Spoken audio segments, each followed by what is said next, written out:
Yeah, I'm live, baby. We back, baby. Man, stop telling me what to do. My bad. I don't want to get beat up. I should put my shit on. I'm live, baby. We back, baby. I should try to put my shit on Yeah, I'm Facebook. live, baby. We back, Man, stop baby. telling me what to do. My bad. My bad. I don't want to get beat up. My bad. I don't want to get beat up. I should put my shit on.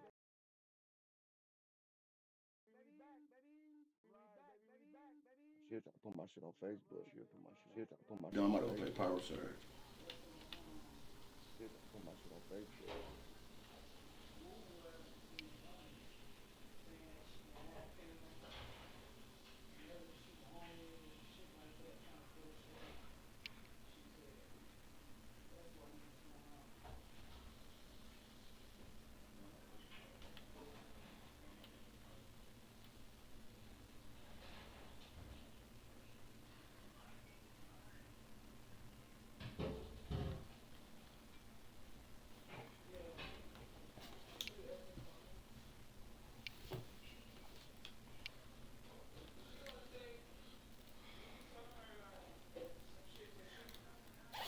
Let him cook. Yeah, I'm on this bitch. Drop a like and subscribe, man. Let me see something real quick. My bad, chat. Let me see something real quick, down.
Babe, I thought you was leaving. Babe. I am, hold on.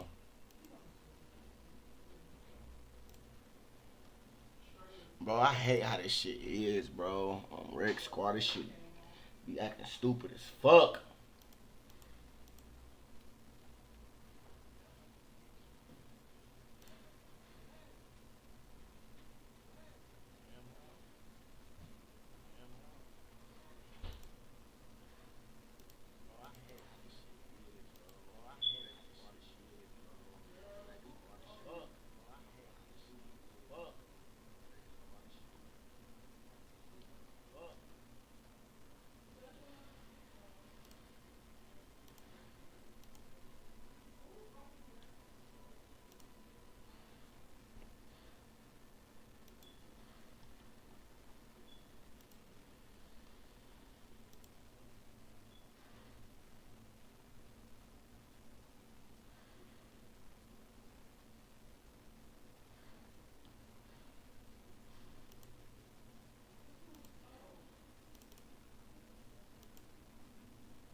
go.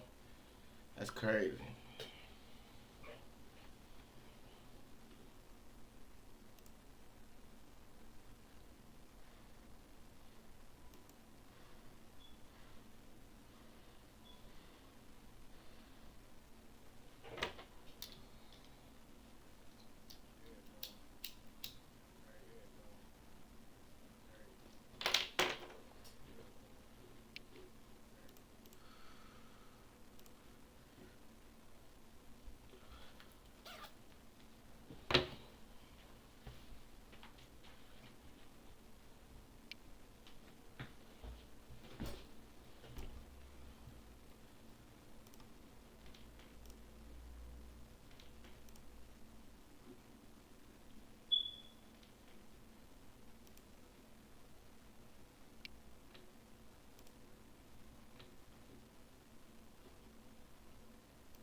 Hey, let me know if y'all can hear me.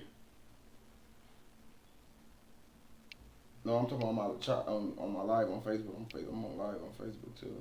I'm streaming on Facebook. I mean too. I don't know if they can hear me or if they can't hear me.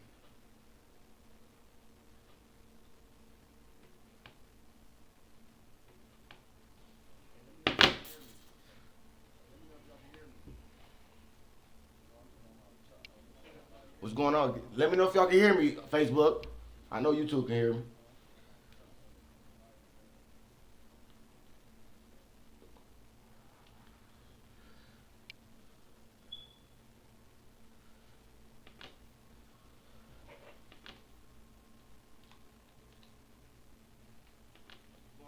Let me know if y'all can hear me. Facebook.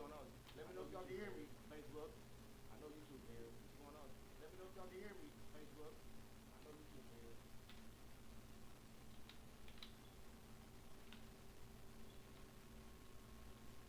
What up, Craig? Like the video, Craig.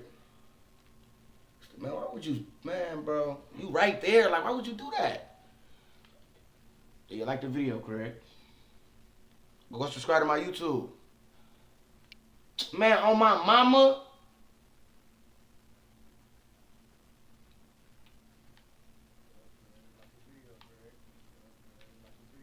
It did. Right there, like, why would you do that? Right there, like, why would you do that? Like the video, right there. Subscribe to my YouTube. Like the video. Like the video. Man, on my mama. My shit froze. Oh, it is on record. Hold on. Man, on my mama. Oh yeah. How I do this shit again? How I do this again? How I do this again? How the fuck I do this again? I forgot. I'm right.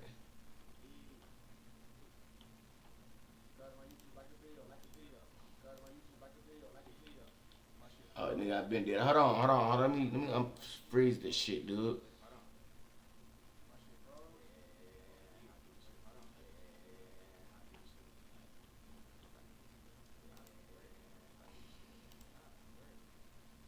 I just ended it like a dumbass. Man, I ain't just do that.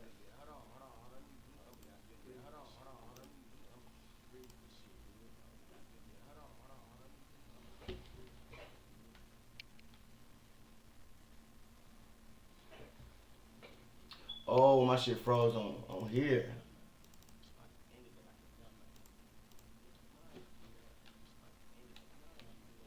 I just did some dumbass shit.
Here we go. We back. That's the ball, bro.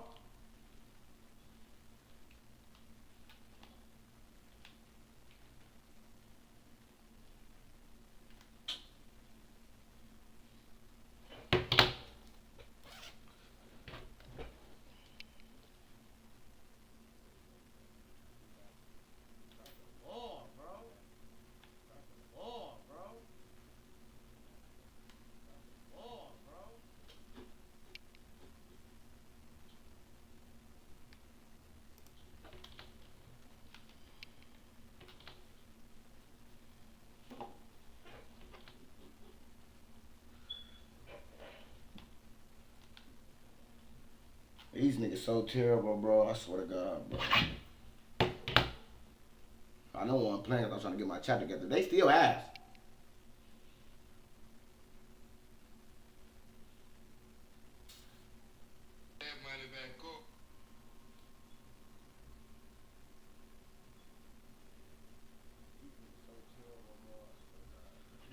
How y'all coming, y'all? Tell me if y'all can hear me. Facebook say, tell me if y'all can hear me. I just got my ass whooped. Crazy work.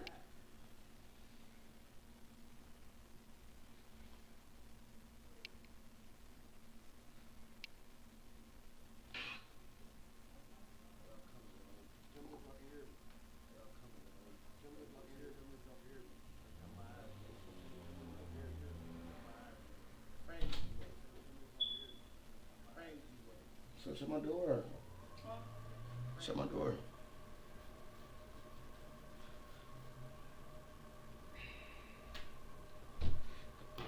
I came back out or nothing, man.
too late to get on, start streaming on Facebook shit. Must have did this shit earlier. My headphones better go dead.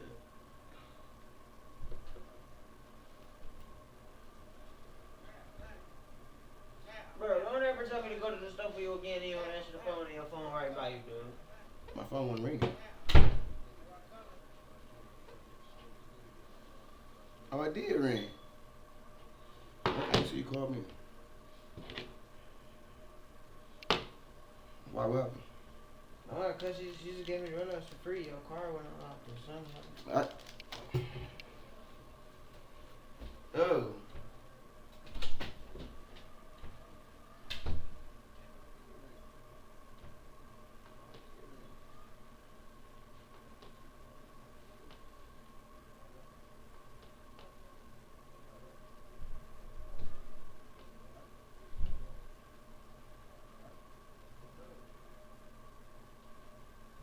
Judy said you text her. You text her and she unlocked it. Don't worry. I did, but she unlocked it. I'm back, chat. My bad, chat. I'm back.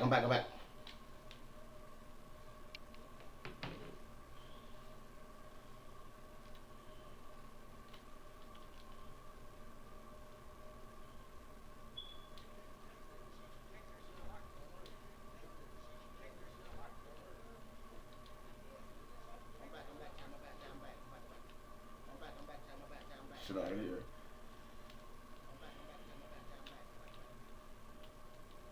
He hit that bitch.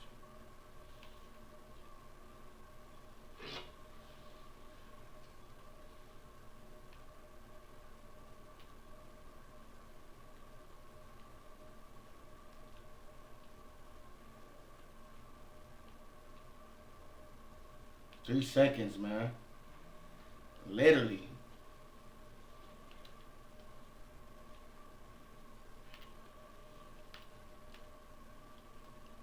Corner. It's too late. Still. Like the video. Subscribe to the YouTube. Shit out of here, nigga. They cheating. Yeah, come here.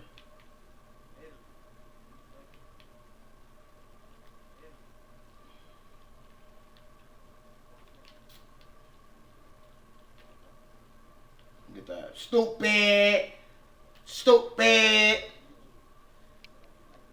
Man, you ain't called me. My phone's sitting right here. And you talking about I'm ass. Nigga, you come play me then, nigga. Marco, if I'm ass, come see this shit, nigga. Oh, I'm selling y'all, my bad. Let me pay attention. Brother then came over. Stupid. Corner. One more. Actually, I gotta create my shot. I gotta create my shot. What? I held that too late. That's cause my screaming, bro.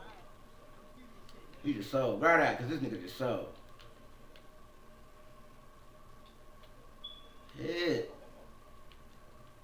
And step up.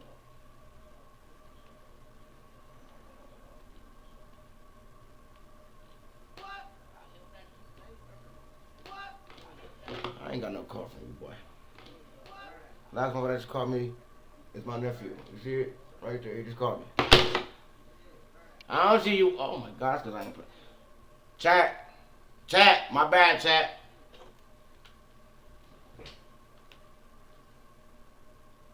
Gotta take it.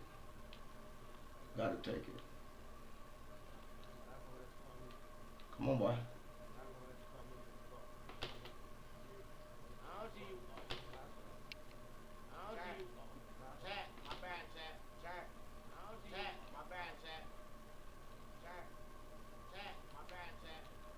Man, he cheating, bro. It's no way, bro. Y'all see that?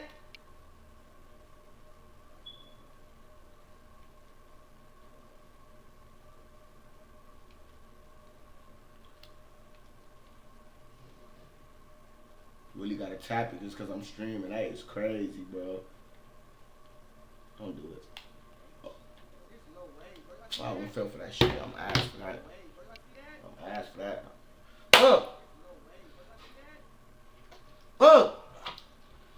Get the fuck off my trap, man. I'm just playing trap. Don't go nowhere.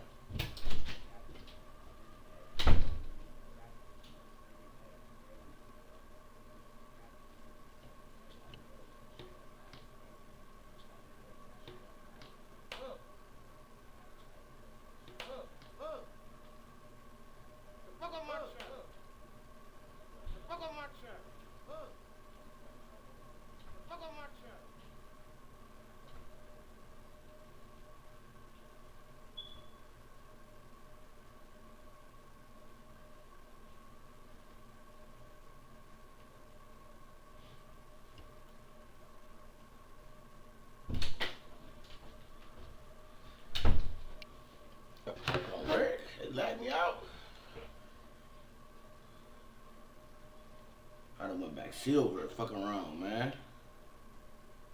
These niggas low key selling me. I ain't gonna lie. Chat, they low key selling me, chat.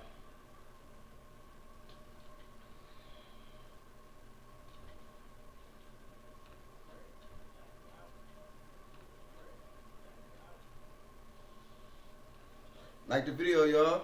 Like the video. Go to my YouTube, subscribe if you ain't subscribed.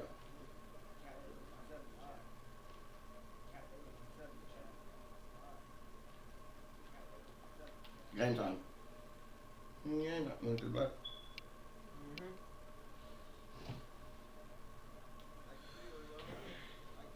Try, told you, come get carried. You lied bad as fuck. Where you at? Bro, I'm in. Since I'm streaming on YouTube and Facebook right now. And I got my screen. This ain't my real screen right here. I got it hooked up to my fucking capture card so y'all can see it on both on YouTube and Facebook, dude. And you should, I'll be tell you can't see my controller. I tap square on my shot. I ain't even gotta hold it. Shit's so weird. Who? I ain't know that. Tap it, look, see? Early, that shit fake. Making me seem like I'm mad. Block, get that shit out of here. Nigga. Fuck how big you is, nigga. I don't play that shit. Still. Come on. We ain't having that either. Come on. No dip. He hit. Fuck! Fuck! Like the video, y'all. Damn, y'all can't like the video? Y'all keep popping like the video. Comment, subscribe to the channel. It don't cost $1. That's what's wrong with the black community now. They don't never help each other out. Look, bro.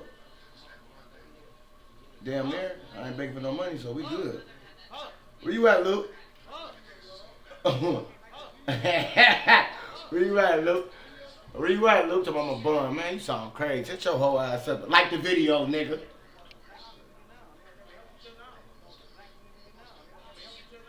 Oh, he and that bitch crying. Swear.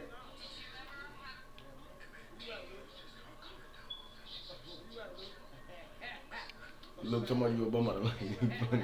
Alright.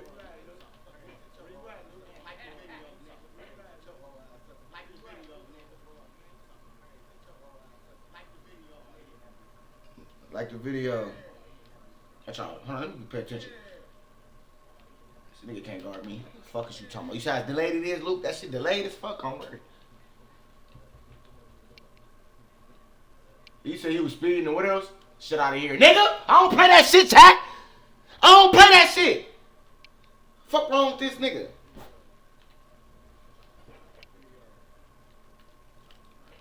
Oh,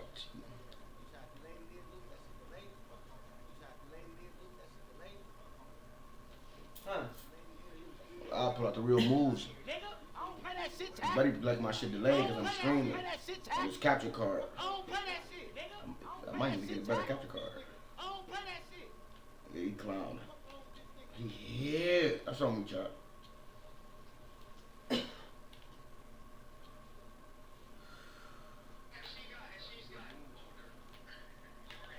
Fuck! I was supposed to pull that up on the right.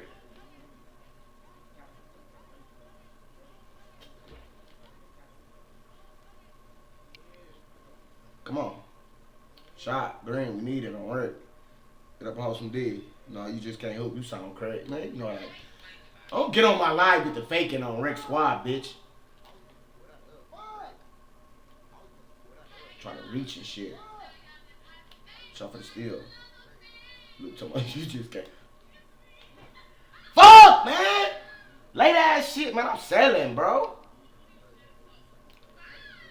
Rick, that was a trade. We needed that. I'm selling, chat.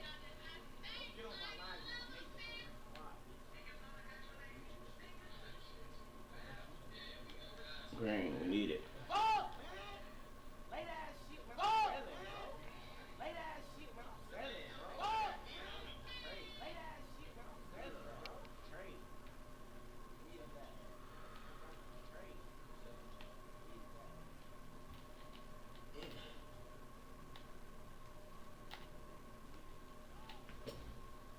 yeah, I'm cool, chat, on Rick Squad, man.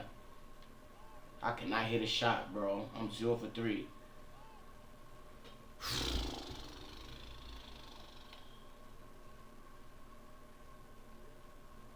Bro, I can shoot good as fuck, too. I'm sorry.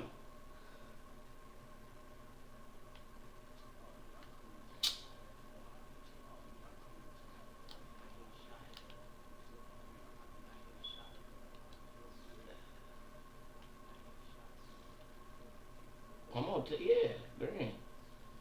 No rebound, we ass. Green, we lost.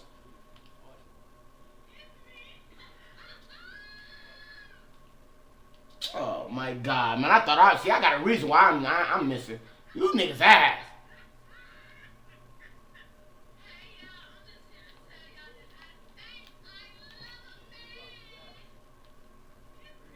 Shut out of here! Oh my god, I thought I blocked that bitch. Fuck! Damn, I'm salty as fuck, bro. This delayed ass shit, bro. Work this shit delayed. It's delayed because I'm streaming on my capture card, bro. As soon as I turn my shit off, I'm one game and miss a shot, bro. That shit ass as fuck. You thought I'm bigger than the money with shit.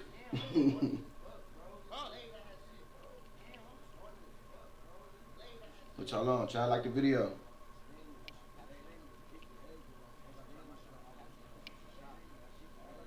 Like the video.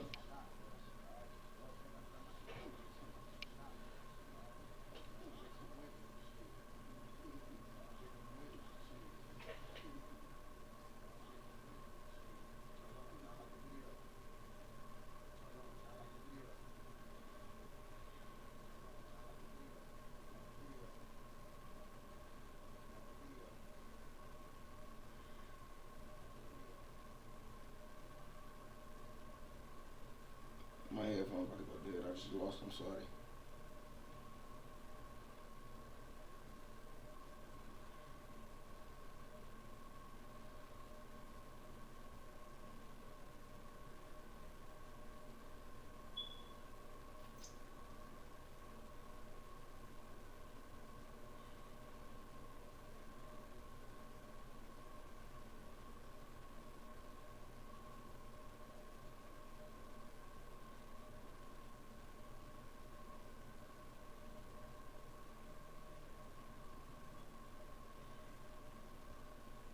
Loving the dog guys. That bitch ain't got no leg.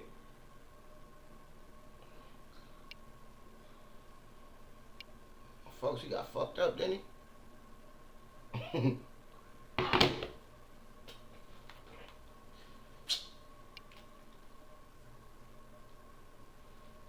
I'll take that. That's on me. Bro, these the same niggas I just played and just lost to on Rick Squad it is.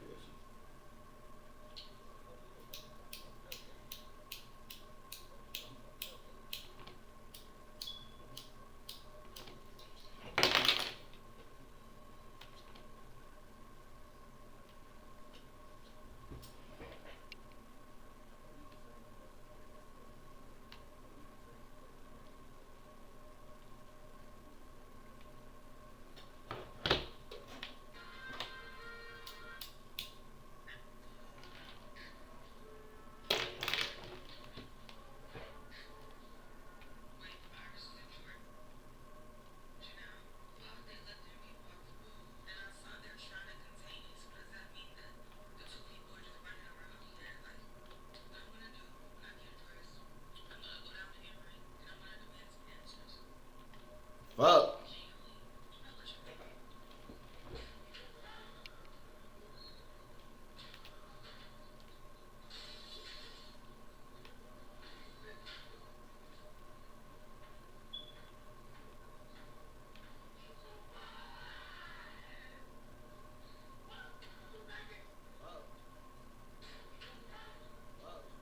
I was just about to say we're gonna get the rebound.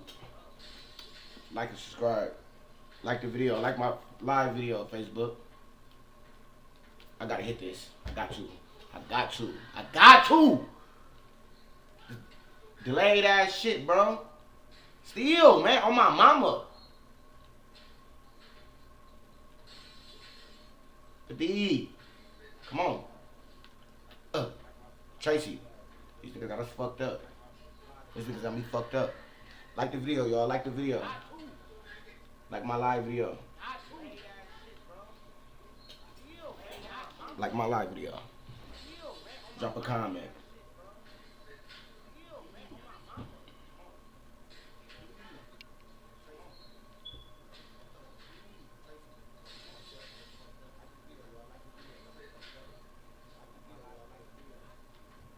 Come on.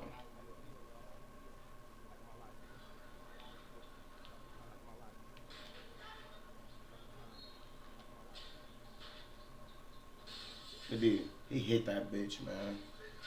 Like the video, y'all. Subscribe to this. Y'all ain't subscribed to my YouTube channel. Subscribe to my YouTube channel. Like my Facebook video. Comment. I got us for sure. If I ain't do nothing, I got us. Hey, Makai got that chrome button 2, 3.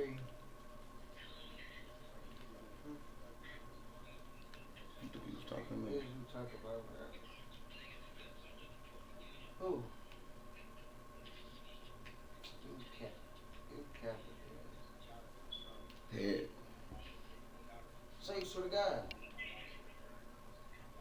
Merge on your thing. What happened?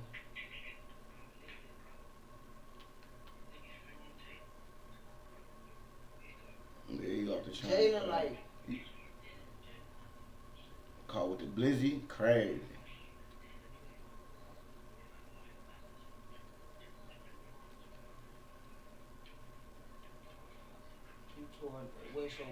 Like the video, yo. I like the video, like the video. You all got jumped by 2 niggas. Like the lie. He saw, get that rebound. He too little as fuck. He got it on Rick. Come on. Taking this. They little. By 10 niggas.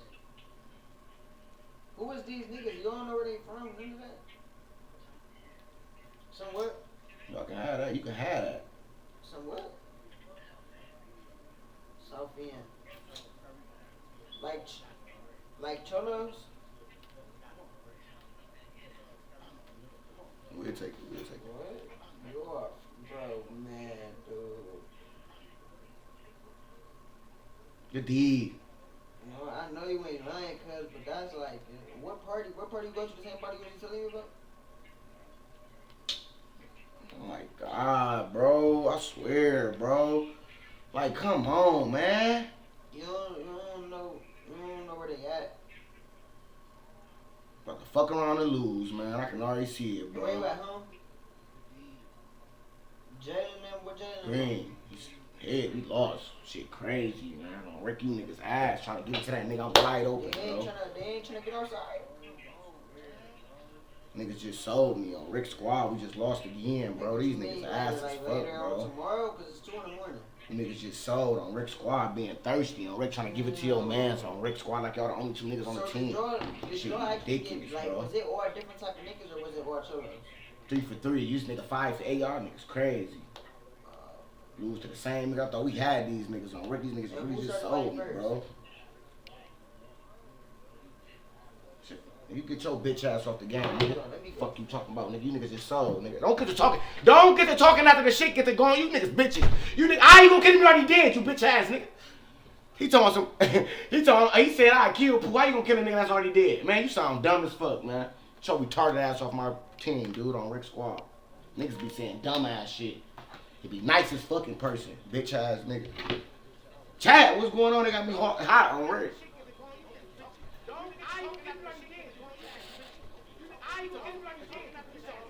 Huh? Who? Guap? Oh yeah. Man, they just sold me, Chad. Oh my grandma. I like my video or something, man. Yeah, he clowning off that cut. I ain't gonna lie. Like the video.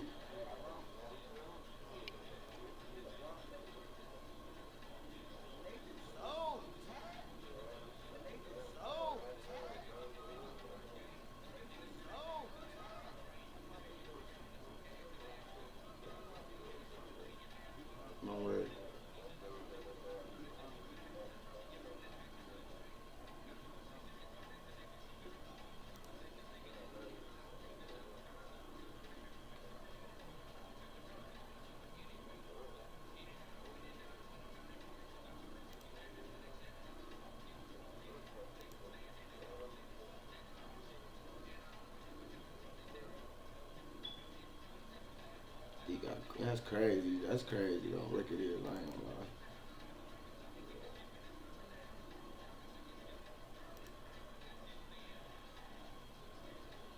Vil, what you on, Vil? You ain't got 2K? Vil, you ain't got 2K? Did you look him up on LCC? Oh, you did. That's how you found out he was in jail. You was on LCC booking, huh?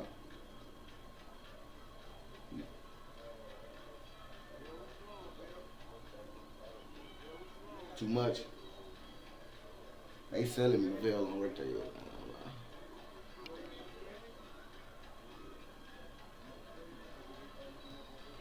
What you on? Pop on, man. I need a teammate, bro. I don't. All my teammates on Luke on some bullshit.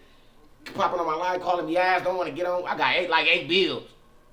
He lied. You got 8 bills. I only got 3. Yeah, guapa motherfucker. Is you my friend on here, Vil? You already my friend on this bitch? You said what cut?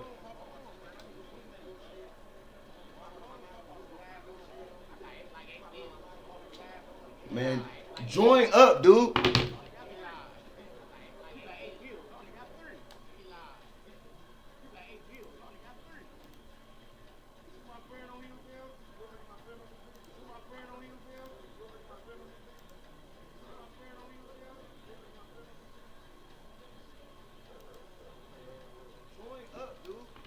What's your Xbox name? What's your name? Get on right. Oh, there you go. I think so. Globeville 419. I'm gonna type you in.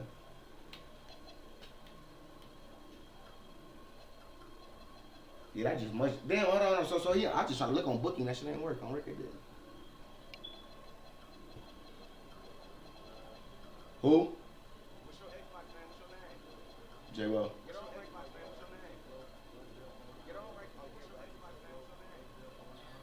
I just sent you one, broski, on Rick ID. Let's see if it worked. Did you get the invite? I mean, did you get the friend request? I just sent you one. I can't hear you, Cuddy, because I got the, what's the name? You know, I can turn the niggas down. I just turned you up. I can hear you. I just sent you an invite, though, Bill. I'm finna pop on. All right, bet. I'm on. I'm waiting on you.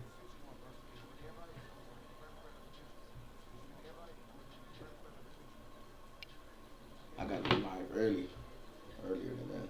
Oh, there you go, right there, just popped up. Let me see. What the fuck that bitch last name?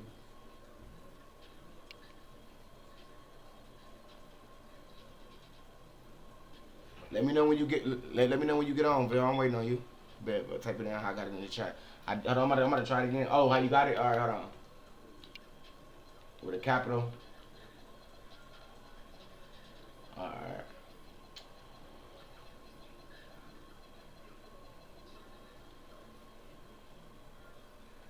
Oh, there you go. Y'all been sent it to you.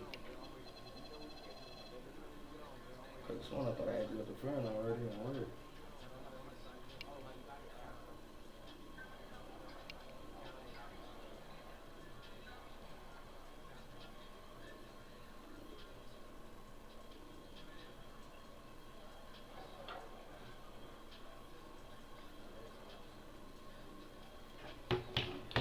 Yeah, I just sent it to you.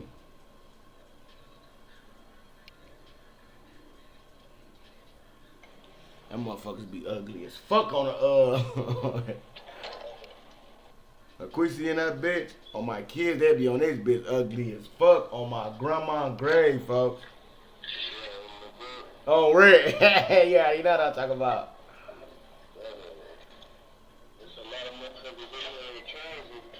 In transit, fed. That's fed on Rick.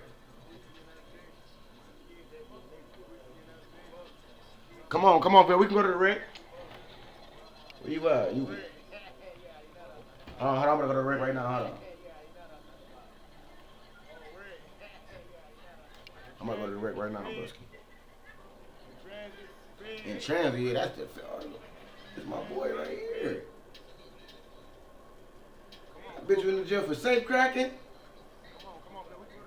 He clowning now, Rick. He went to jail for safe cracking. I ain't never seen him go to jail for safe. Look at this bill fucking man on Rick Squad.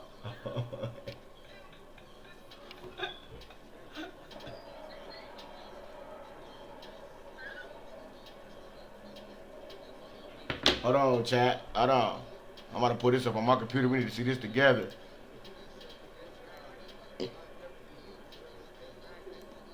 Fuck, I just did that dumb ass shit. Hold on.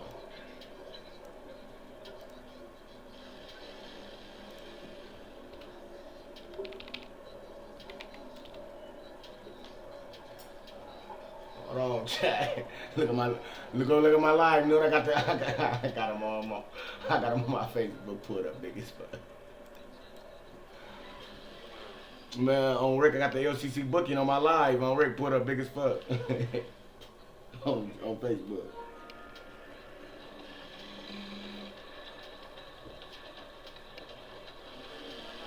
I got somebody send me a friend. Come in the invite right now. Hold on, chat. Let's see who in this bitch.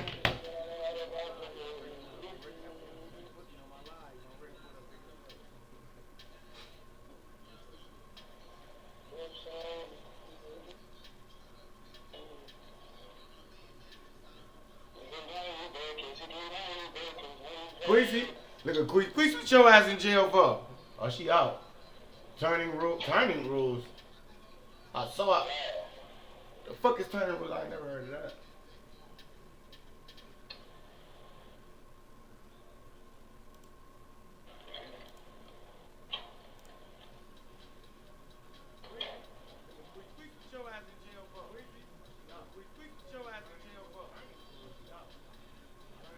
This nigga Kevin, that bitch safe cracking.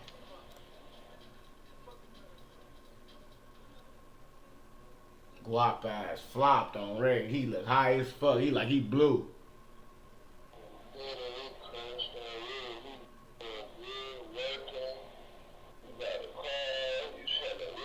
Crazy work, huh?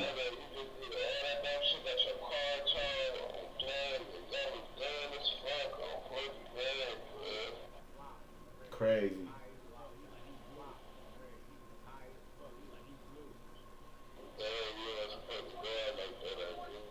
This nigga like a young old man right here. Don't he? Chat. He like a young old man, chat.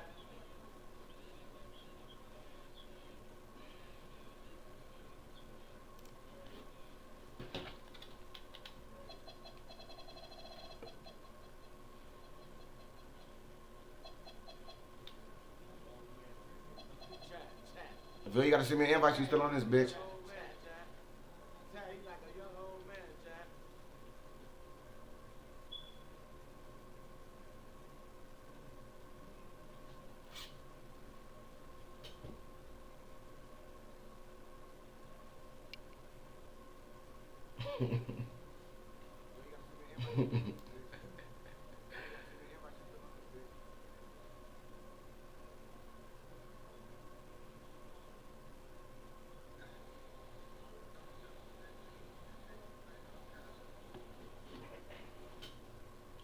I'm on the game, chat. I'm on the game live. Hold on, I'm just looking at the book right quick. Booking.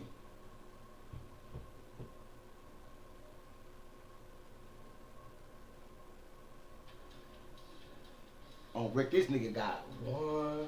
This nigga got 4 criminal trespasses. Fuck you was doing. Fuck you was loitering that. Fuck you was criminal trespassing that. Look at this nigga, alright. Open container, disorderly conduct, littering. That bitch was littering. He active on Rick. They got you. I guess should have released you. Hey, petty as fuck.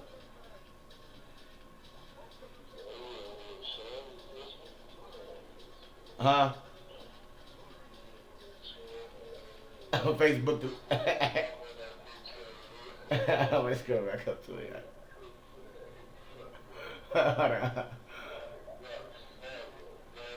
Fuck.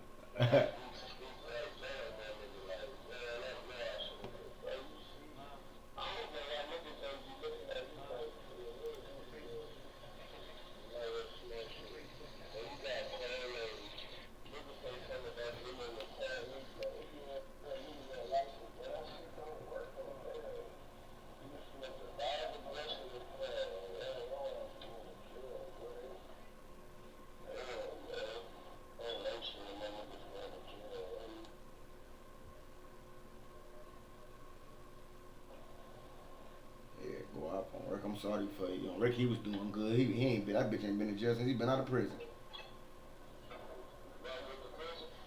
No, I said, yeah, yeah, you know, Grop did like, oh, he went to, he went to DYS. Oh, okay, okay.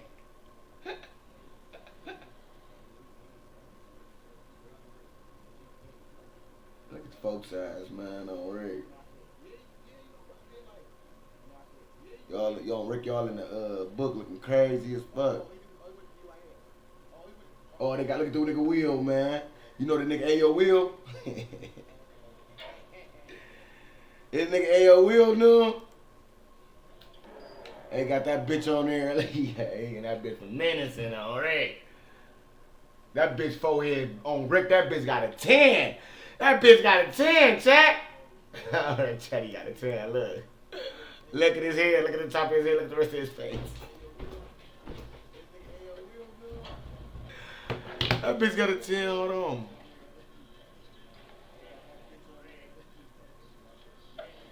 Man, I'm weak as fuck, bitch.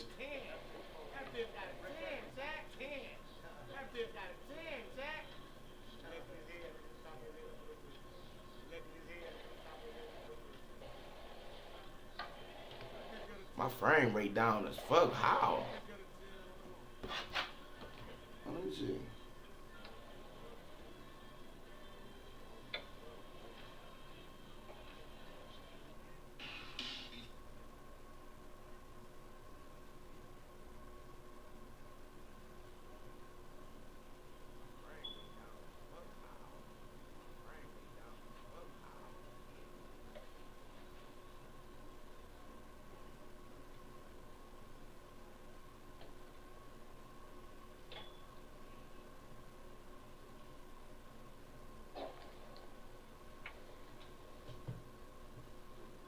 Man, what?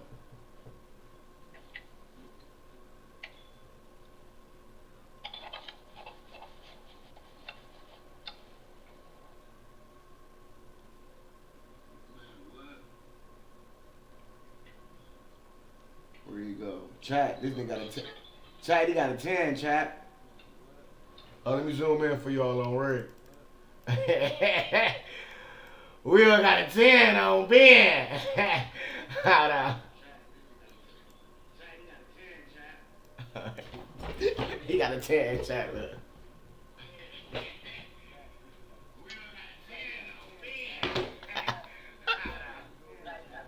You see it now? He funny as fuck on Rick.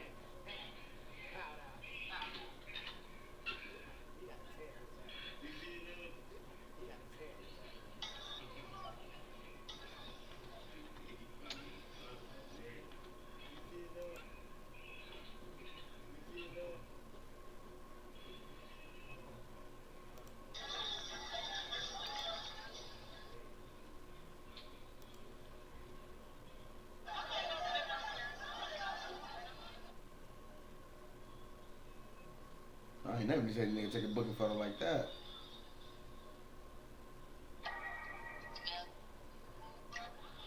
Shut Adam up for a minute. Hold on.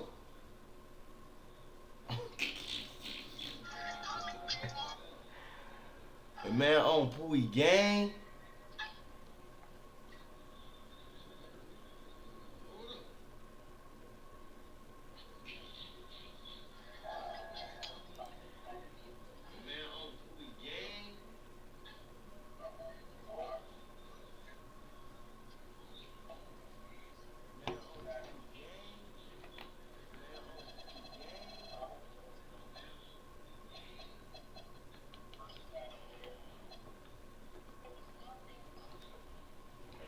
Bill, I see you, Bill. I just sent you an invite too. I ain't on the screen.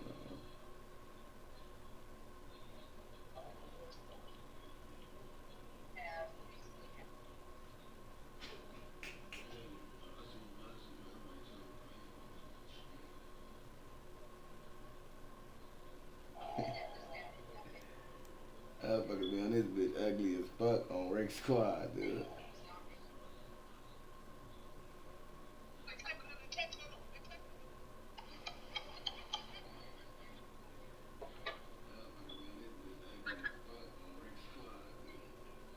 I know this nigga somewhere from somewhere. This nigga right here looks familiar.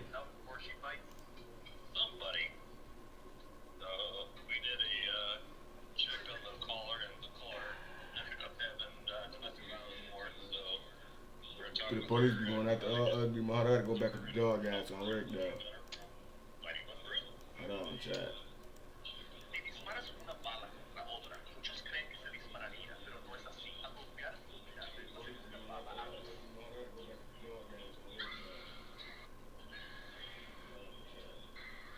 Look at this nigga right here though.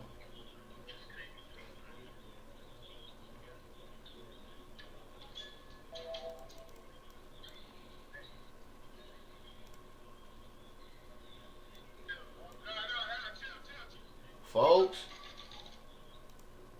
fuck wrong with his face? Man, what's wrong with this nigga face, bro?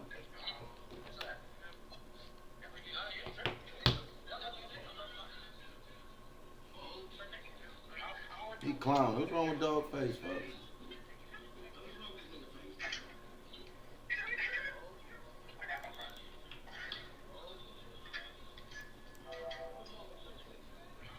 On the G's? Boy, what's wrong with his face? This shit peeling.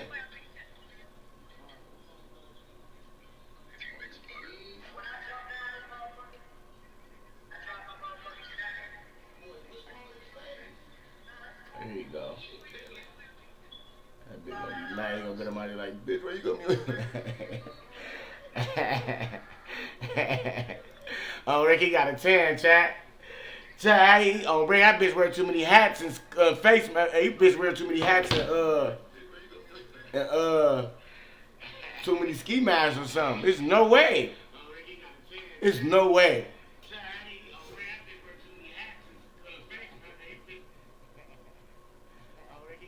There's no way.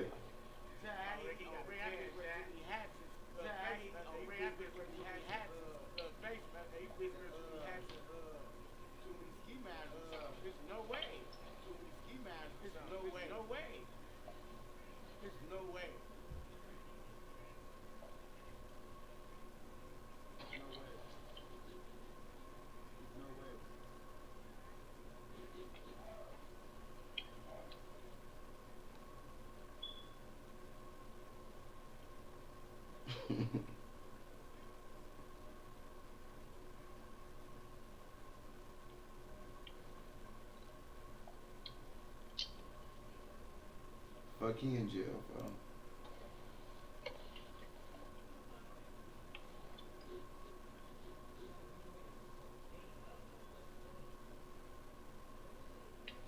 What's that word, chat? What the fuck this nigga Bill doing?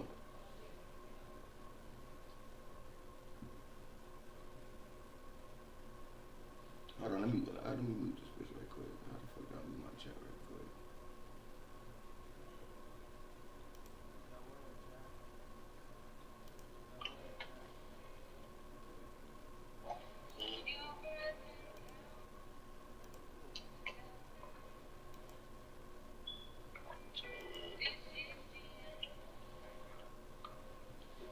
Hold on, I gotta put the camera back on, folks. That bitch got a 10 on my kid. I ain't never seen this.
got some nerve. Your shit on the curb. Boy, we put in work. From 64th, 65th, we not from 63rd.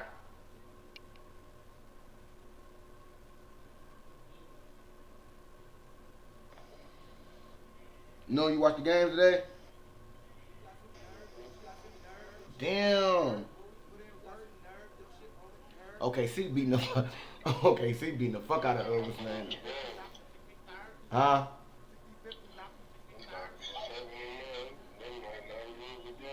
Yeah, they on red. Brian about to get sweet. Well, how y'all feel about Brian getting swept? I'm gonna ask the chat. I'm gonna put a poll.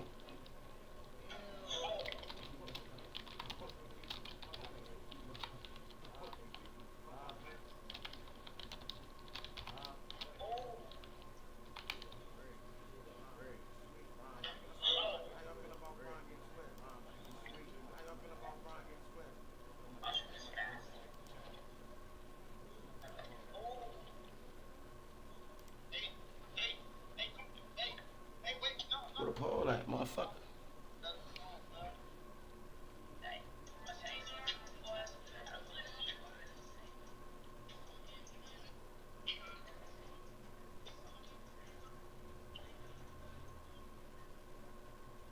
Oh, see why the fuck it ain't popping up?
Hey, this shit is not working, chat.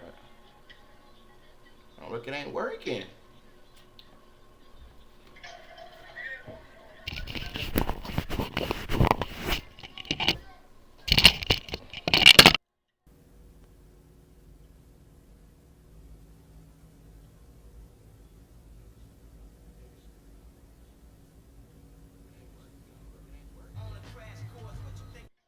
Video ended. They on some bullshit.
Chat. Hold on. I'm gonna turn this light on, turn my ring light on. Hold on.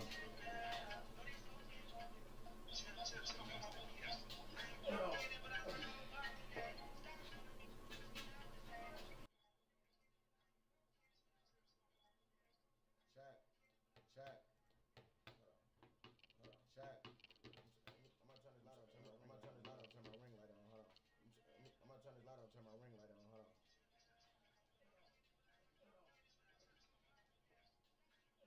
Why the fuck you keep doing that? Do what? And then, what up? What about this man still alive? What up? Get some bullshit. Alright. I'm going back at it like a crack addict. Alright. Fuck it. Fuck it. I done cracked 2 pigs in that bucket. Huh? Who say to me? Bro, he didn't. No face ain't say nothing to me. Y'all just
Bro, my shit fucking up, bro.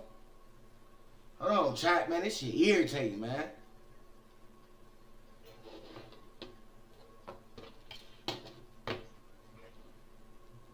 Fix this shit right quick. Cut it, come on my video with this. My shit fucking up, bro.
cut. Yeah, oh, I'm trying to get back to me. Wreck my bad. That's damn game, bro. Look at it's freezing now. There you go.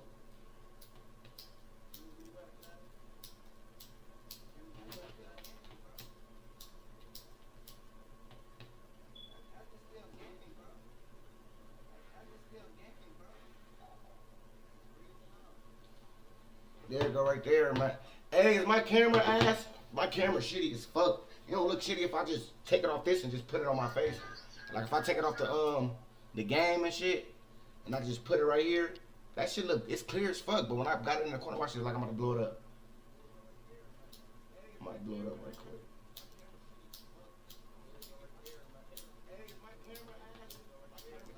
Oh, that look way better.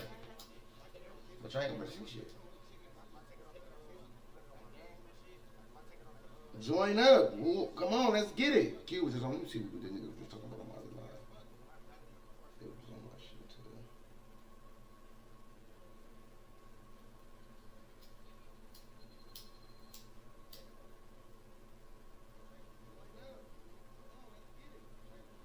My bad, chat.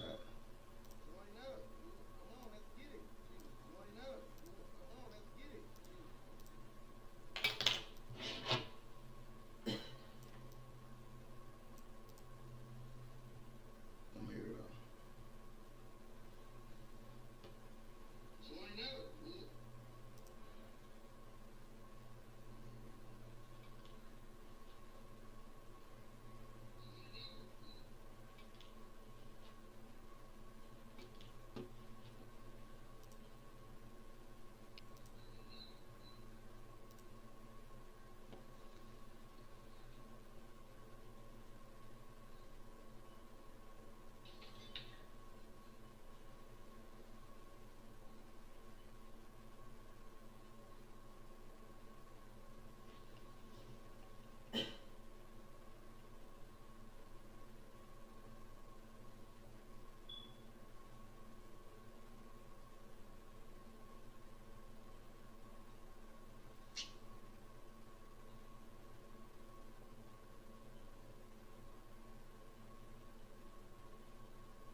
Yeah, everybody something.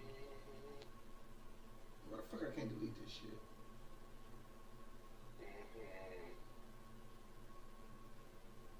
Not this one. This one. Trash.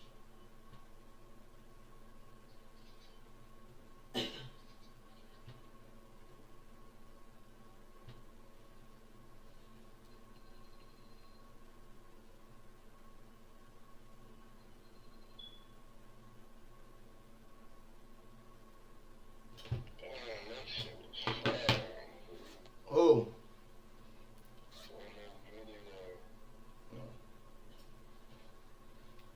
Oh, what I'm about to do? Q back. Q, where the fuck you at, dude?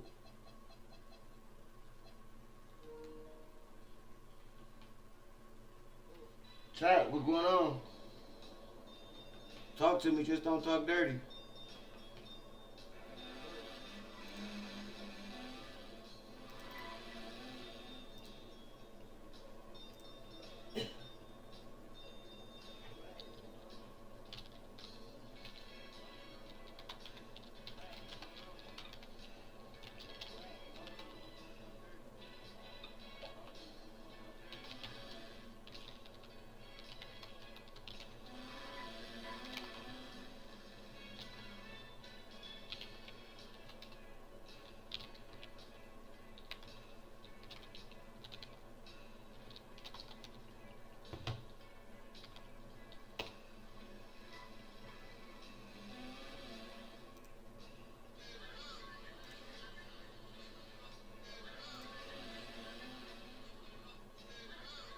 Join up, join up, join up, join up. Let's get it, let's get it, let's get it.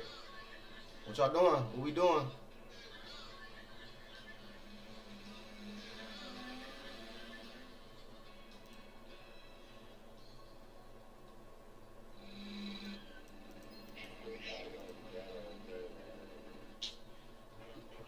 take, bro. This shit about to piss me.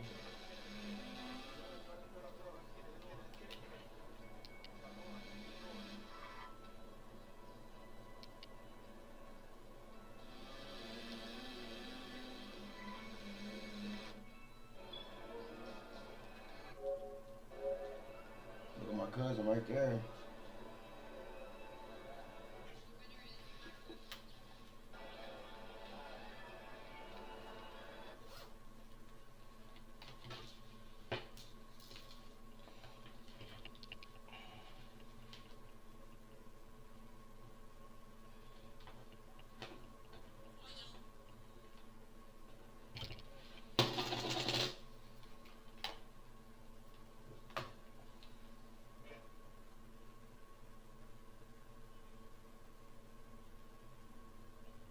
Fuck you, Batman.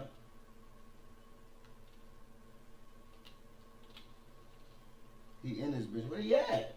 Oh, this gotta be them dirty ass clubs.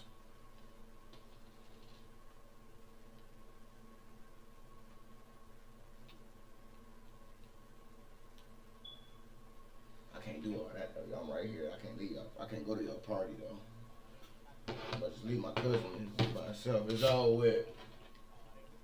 You got to join up.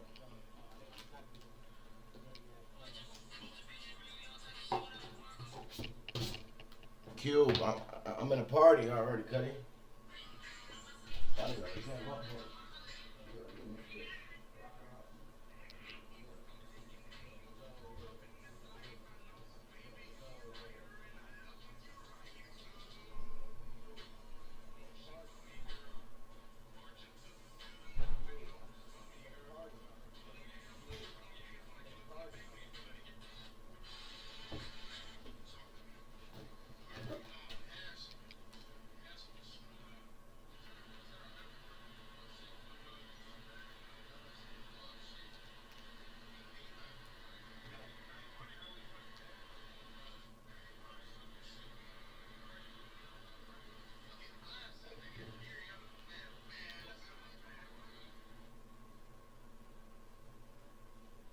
What the fuck Cube name is on the game again? Flex and Cube, y'all. Rashawn Mitchell, Cuddy. Jay Spray.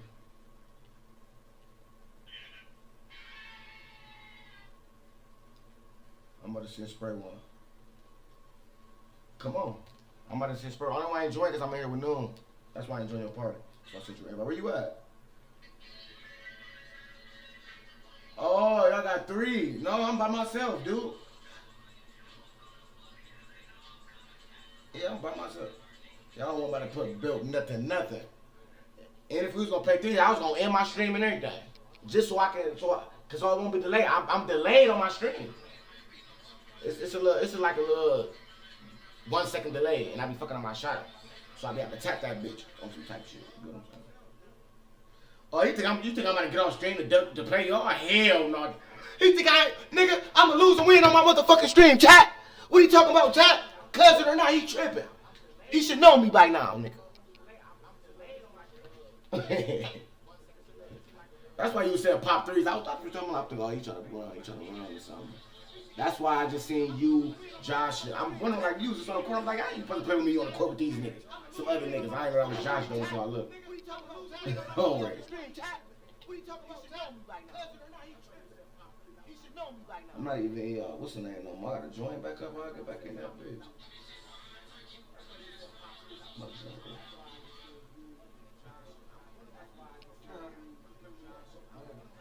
See, I went live on, I'm streaming on Facebook too late. It's too late, everybody sleep.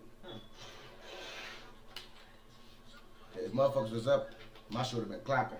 Rick already knew it would have.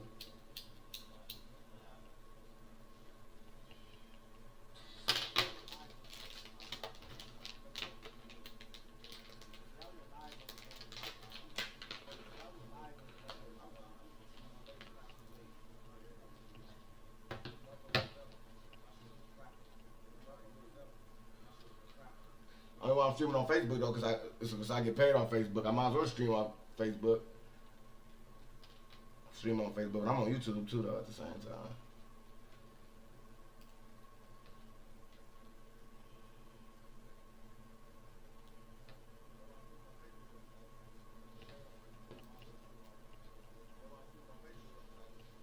Chat.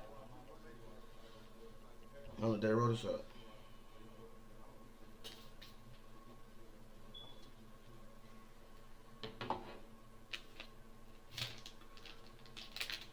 Come on, chat.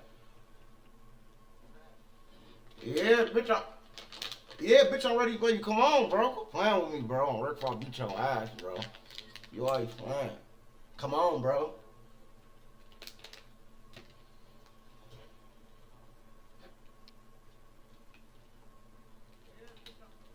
There you go, Bill, right here, though, Rick. These niggas just now sending me an invite, man. What's wrong with you, dude?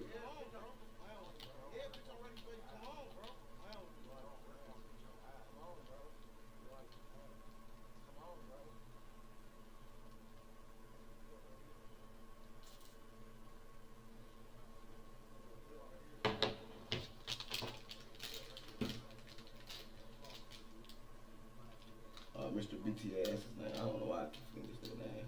You're not even on the gang, you fucking dweeb.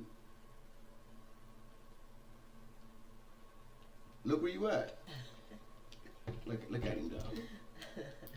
His mother's there, huh? I know.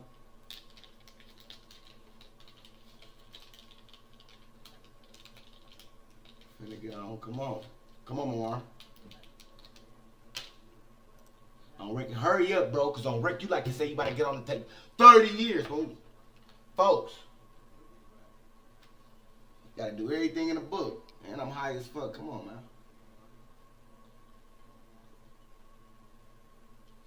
He somebody had this whole city out. Who? This nigga John. Man, had the whole city of my niggas on there.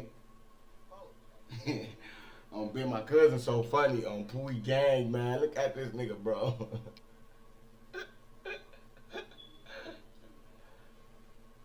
Come on. Where we to? Where y'all wanna go? I'm gonna go to the theater. Come on, cousin, man. Oh shit, I ain't even say this nigga funny as fuck on Rick Squad. Come on, here I come. Hurry up, it's on Rick. I know how you get, bitch.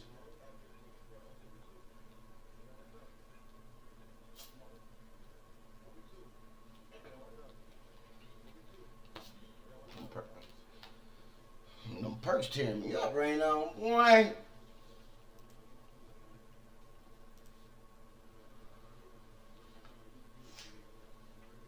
Like the video, subscribe to the chat. Like the video, subscribe to the chat. Like my live video, y'all. Like the video, drop a like. I should have 4 reactions right here. I got 0. Like the video, love the video. I got 0. I got 5 viewers now. Like the video. I'm about to go crazy. The fuck wrong with these niggas, Joe? I'm waiting on Mama and Luke. They taking all goddamn day. Hold on, y'all. Let me show y'all something right quick, though. Hold on. Don't go nowhere. Let me show y'all something right quick, though.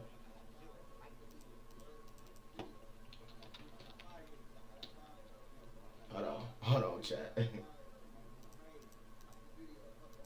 Hold on, y'all.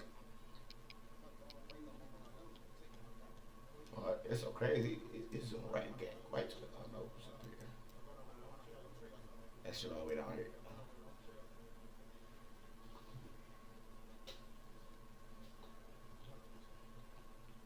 It's some funny shit right here, though, man.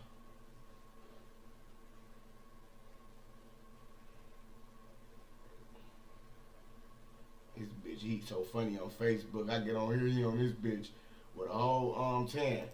Bitch got a 10 on the head, man. I'm cool, man.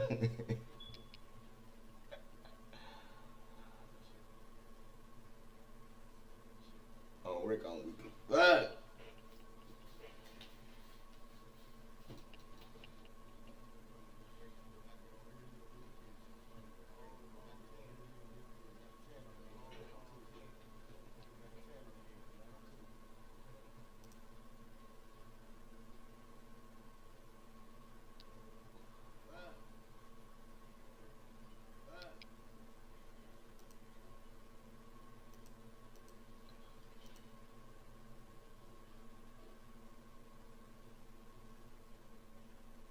I'm tripping.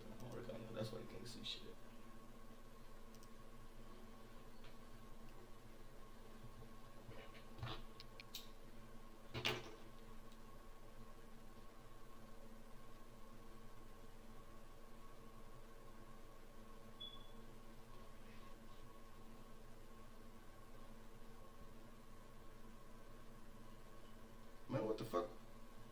OBS. Quit playing on Rick. So I'm gonna check my internet connection. Ain't shit wrong with my internet.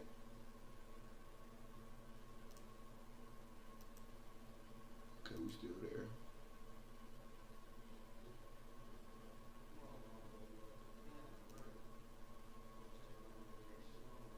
I'm trying to figure out. I don't get no fuck. It's doing it again. I'm worried. Chat, I don't know what's going on 300 block. Oh, there we go.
Where the fuck Luke just go? He ain't even the punch in this nigga party.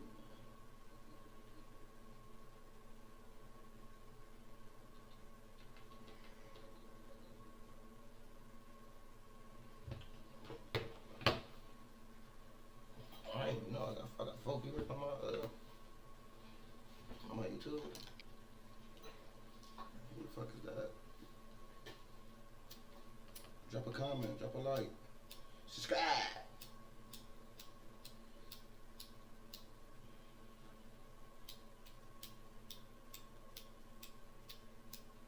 You said who?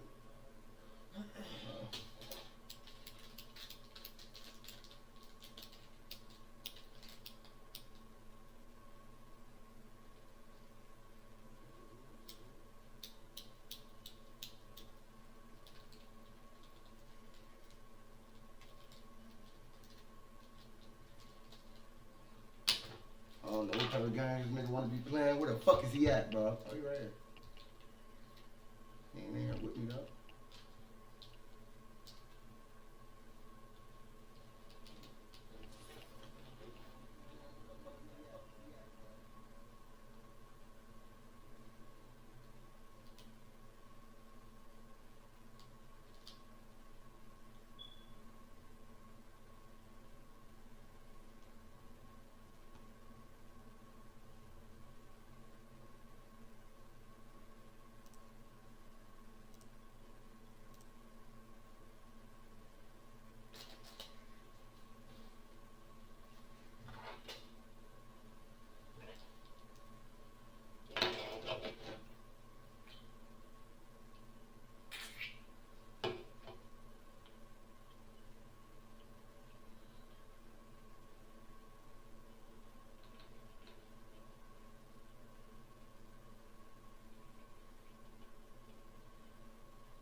everybody do that. Everybody fucking miss they dunk and shit and takes and shit. You might think a nigga about to help. I get what you're saying, Q. You think a nigga about to help and you don't take your shot the whole time you pass it out. Whole time nigga ain't even help. We all like on the same court.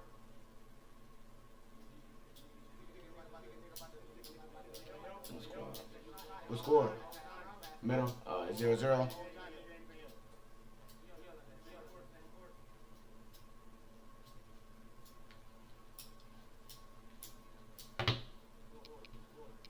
That's how I gotta be every day with it.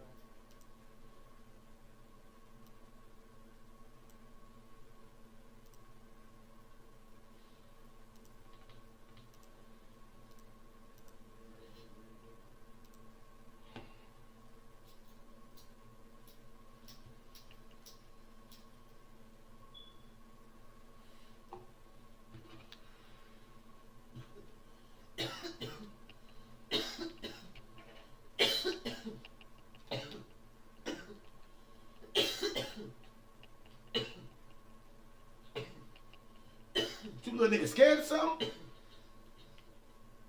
Them niggas beatable.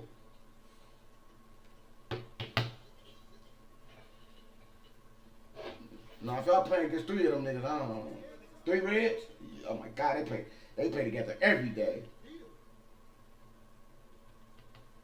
Oh, she ugly as fuck.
Y'all winning though, ain't y'all?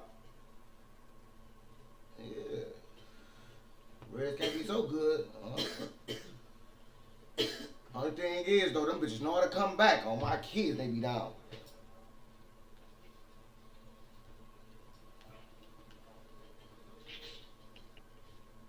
Good shot though. Take what y'all can get. Take what y'all can get. They shooting all 3s. They must be shooting all 3s on y'all.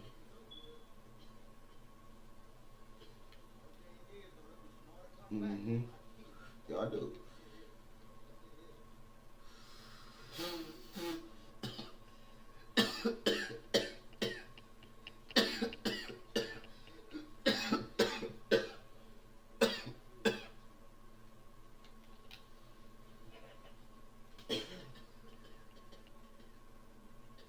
Fire right here, dude. Yeah, slap. This is how they choking like a weed this one.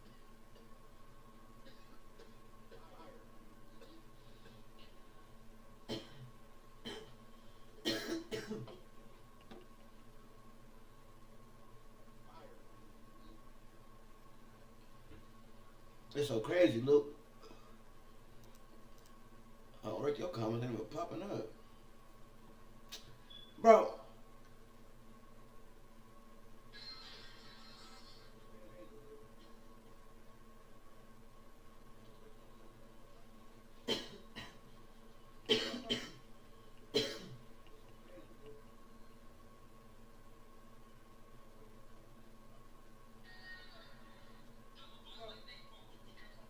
There you go.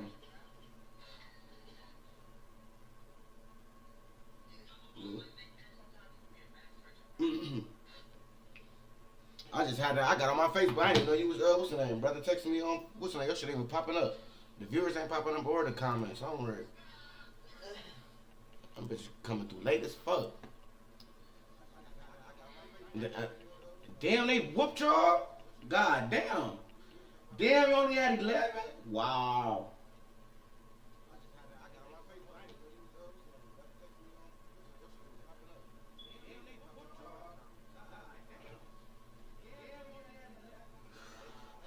Oh, Rick, when I was looked up, y'all had 11. Look back up, y'all still had 11. God damn.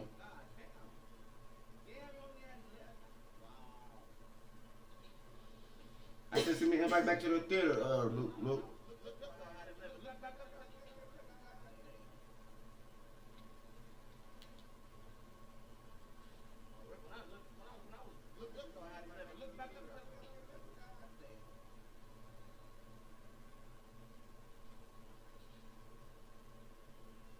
Yeah, we can. We need that free, what's the name?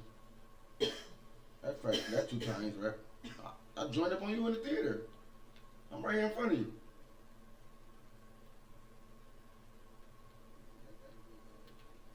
Man, shut up. Come on.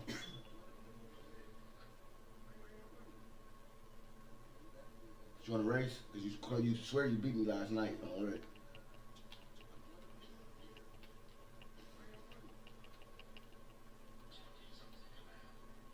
Right, all right. I'm here. I'm here. I'm Rick. I'm here. I ain't trying to hear shit. Yes, I am. I'm Rick. Oh, hell no. No, he did. Arrow was still behind me. Yeah, he did.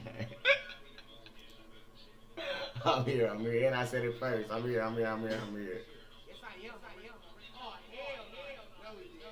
Come on, here. Oh, come on, let's get it. Why my comments and shit ain't popping up? My comments. 1, 2, 3, 4, 5, 6, 7, 8, 9, 10, 11. 11 comments on this bitch. Damn, Spray. Spray got off.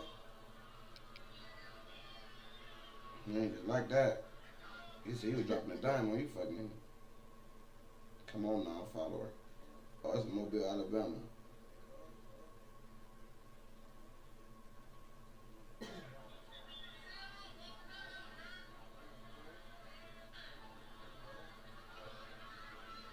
Oh, y'all want to be? Oh yeah, y'all a clown.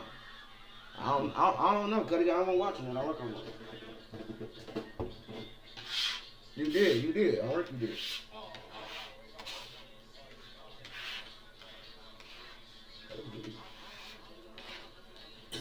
I work you said it. You said something, Shaw.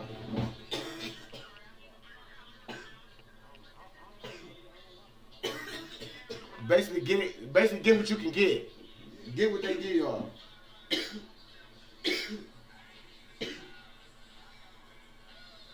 Or if it's there, not even need it. If it's there, take that bitch. Don't try to force a 300. All right.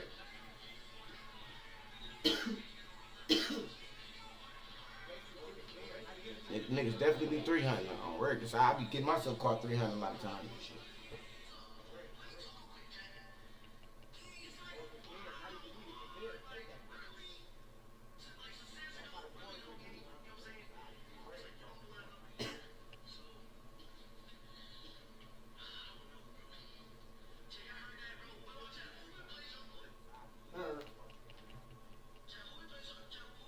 He said, they eat some damn, I'll get demoted. I don't know how you go.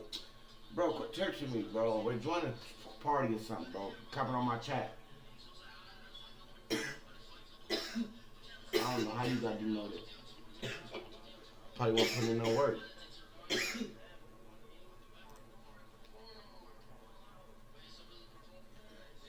Thank you.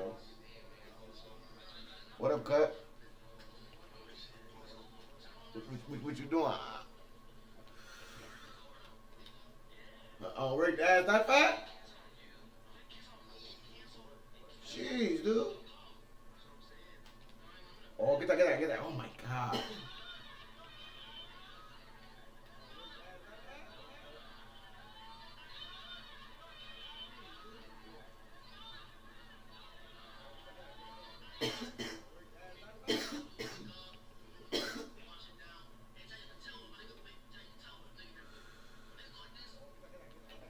I'm a little, I'm a little delayed too, Luke, on work.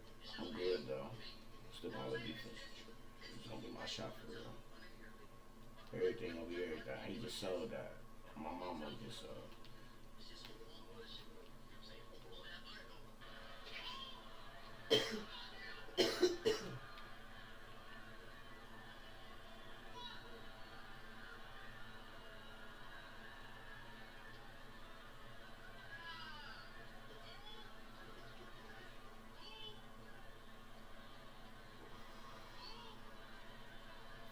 That's blow, motherfucker. Stupid motherfucker. You ain't gambling or nothing.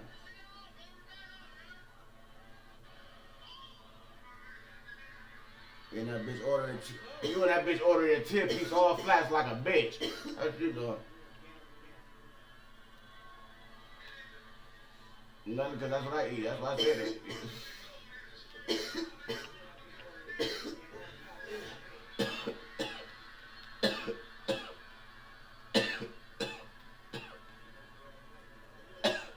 I hope you I should have never did that.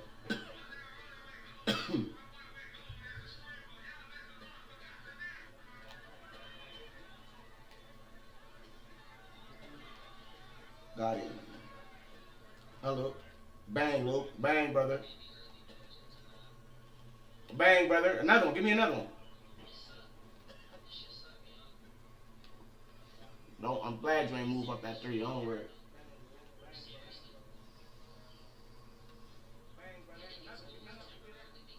You don't know.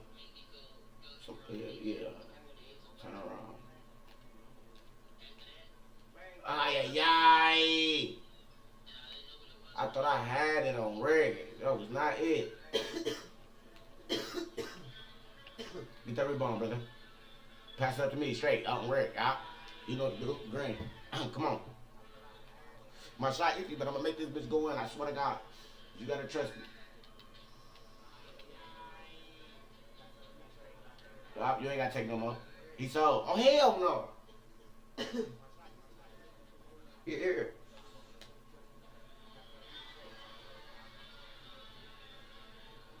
No trades. No trades.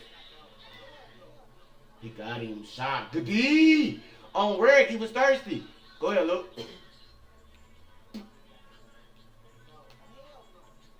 I got you. He reaching. I had it. Trades. Waiter. Waiter. Waiter. We ain't in no 3, but I just had to give it to him when he was open. Don't worry. I ain't gonna lie. I had it. Had to.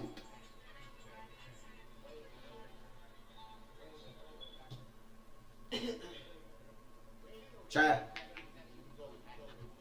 Let's see.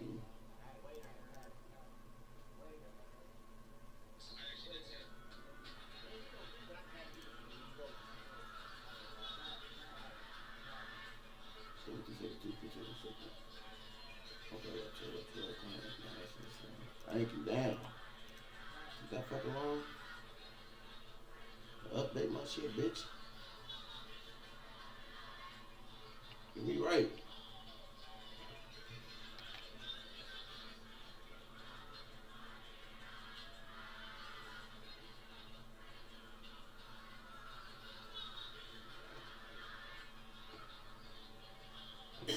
My 4 viewers just left too on my chat on my YouTube.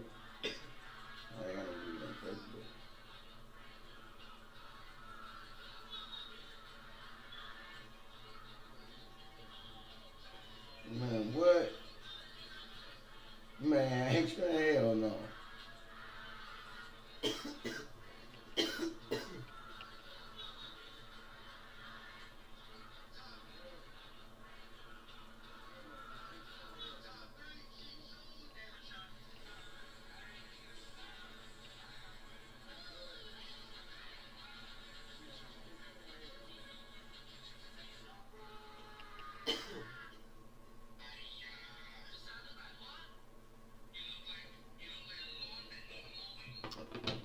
Like the video.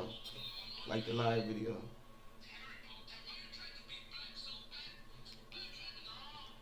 Like the live video. Like the stream. Chat. What you want me to do, chat? Give me something, man. Talk to me, chat. Talk back. I ain't gonna buy them get that. Chat. Talk to me. I'll talk back. Like the video. Subscribe to the channel.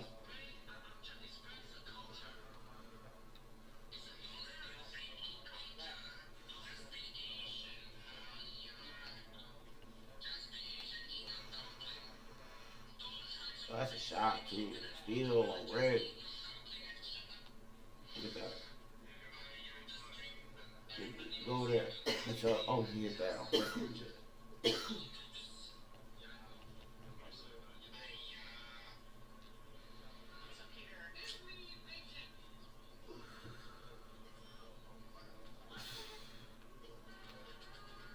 Still on red. It's right there, Luke.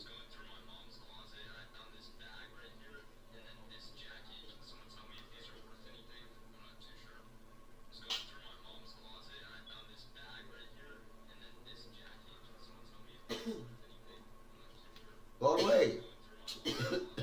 Shut the fuck.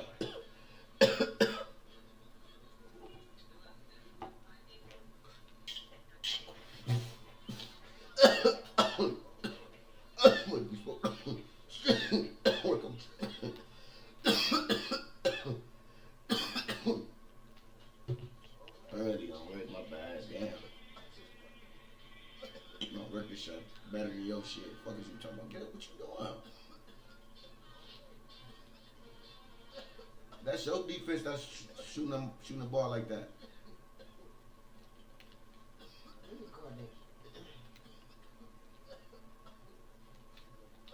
I got this nigga with the fro right here. The nigga with that fro. Get the nigga with the fro. I gotta say less. Damn. So good, man.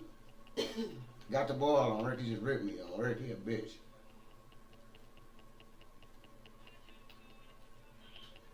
I think this shit, man. You said what it is? What? No talking to Dale. Demora? Is Demora? Indeed. He was waiting for that bit. Come on. I gotta ask you this. He gotta pass it out though. With that 11, would have been on 3 points. I mean 4 points. I can't. I gotta wait till I'm trying to get up. Get that rebound. Get the. I'm sorry, I keep jumping at it too on Rec Squad. I'm ass, bro. I'm sorry about that. We had that.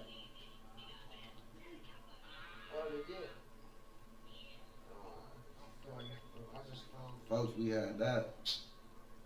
Bro, look, the same video that you posted So, that got a million, what, it got a million views? How many mil? How many mil?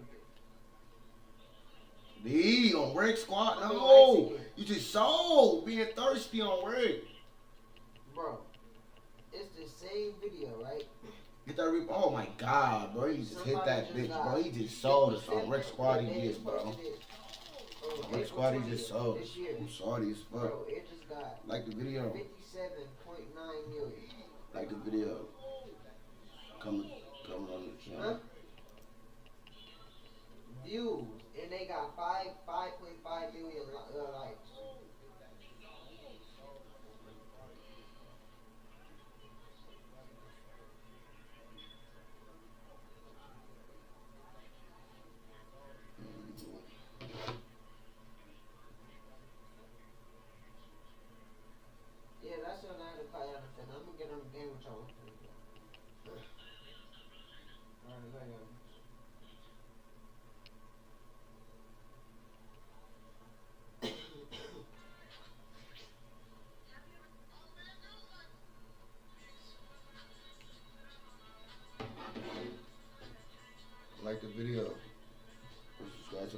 channel is in the description.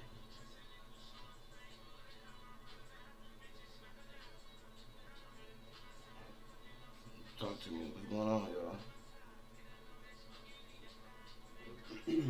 It's me and Mr. BTA 300.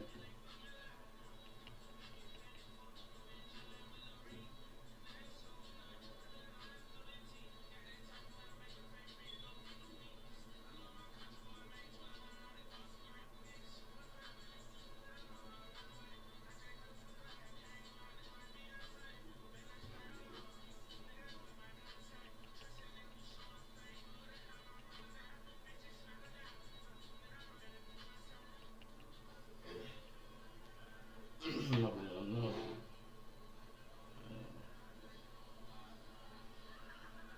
So doing, y'all like the live video. Y'all like my live video. Share my shit. Y'all don't let me give me a bill. Just let me know. Y'all can hear me.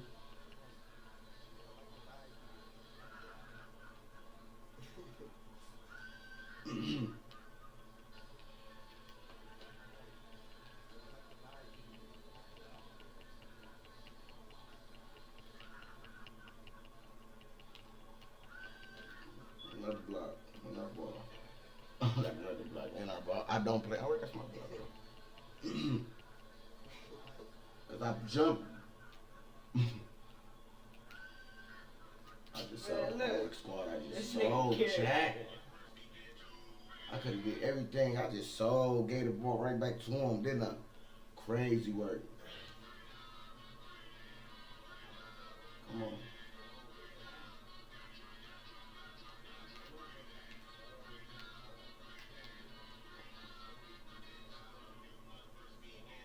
I give it to him. I gave it to him.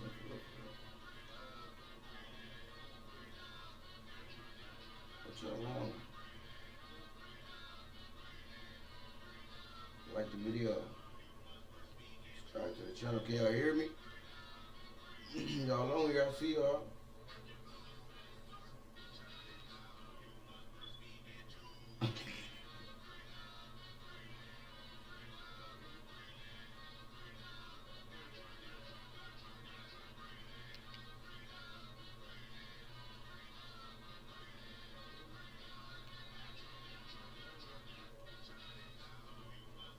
They call that bitch the moissanite boss on final boss. Oh, they got the other. Come on.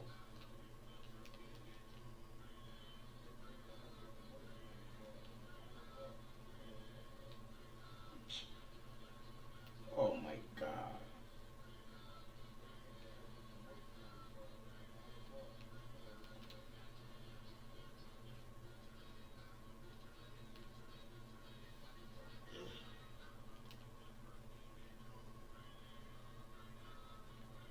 Who did?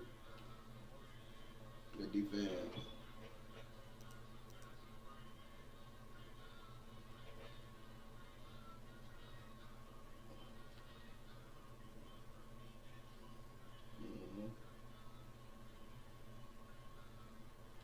Why does it matter? I ain't respond back to your bitch ass.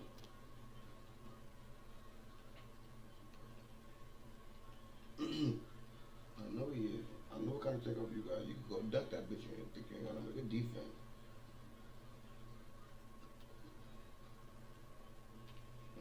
He just happy he got that all okay. Yeah, whatever, man. Stop talking to me, you bitch ass nigga. Oh yeah. Hey, go ahead. Hey. Chad, that's Luke, Chad. He's trying to show off for the chat. Oh, hey, your ass up. Pop. Folks, goes the weasel. Come on. Oh my god. Go get a bucket. Go get a bucket. Yeah, alright.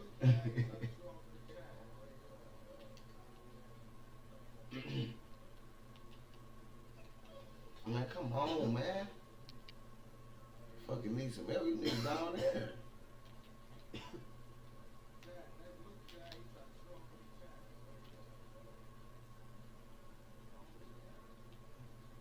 Come on, play, nigga.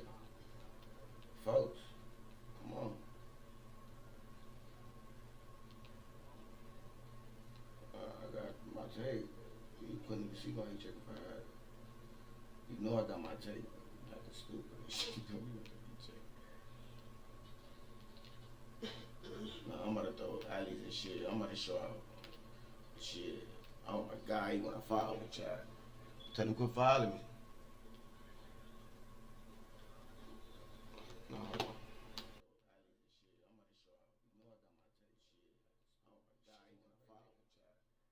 him quit following me. I'm about to throw alleys and shit. I'm about to show out.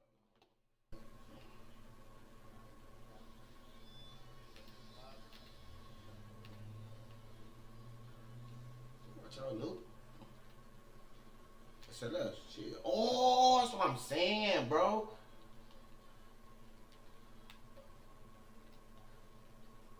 Fuck, they cheating, bro. Shout out, get that rebound, brother. Come on. Gotta hit this. Folks, get that shit. Come on, man. How my live video in? It's just a sign, man. There's no way. I ain't did shit. I'm ready. You know why? Cause this shit right here keep pausing, doing some weird shit over here. I think when I touch the oh my God, they crazy.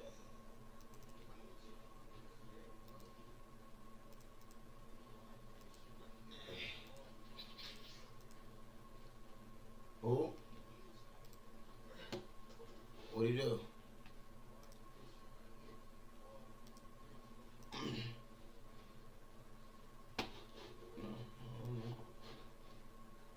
Somebody said he gonna play everybody's face. He got jumped. What you said? Oh, jump.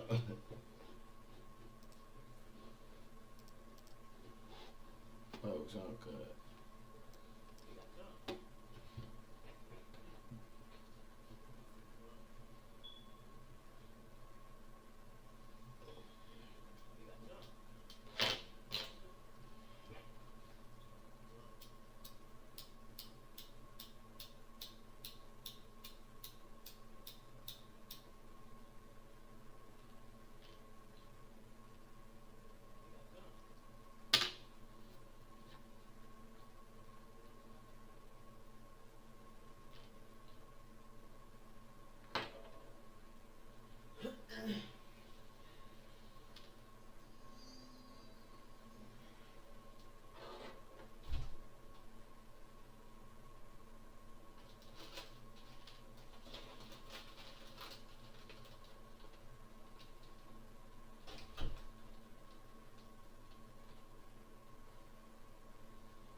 What he had that one they had earlier in the video they uploaded?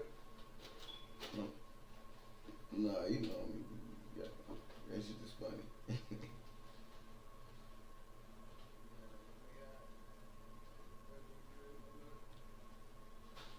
Crazy work. I know, right? Crazy work.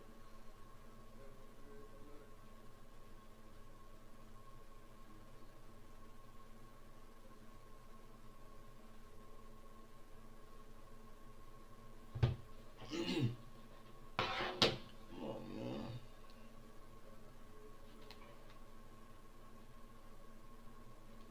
Graham. I'm cool. I'm about to get off.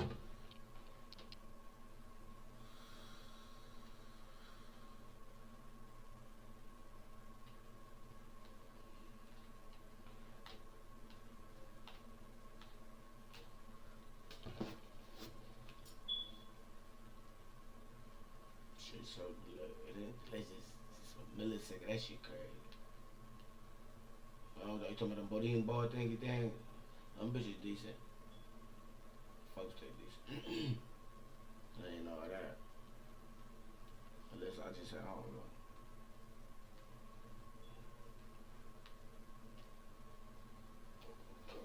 Bodine bars.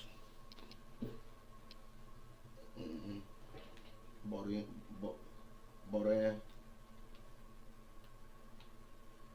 Shit, whatever. Bodine. You just hit Rick, you just hit it. Man, they ain't never just let this nigga do that on Rick. You just killed him, step back, bang, green, contested on the weekend. You did, man, your AI, man, on Rick. You don't even do that shit again. Oh my God. Hit on me, Rick. I'm sorry. Oh, he lied.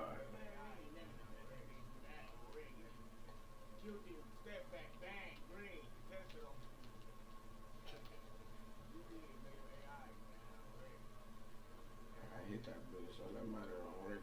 I'm back.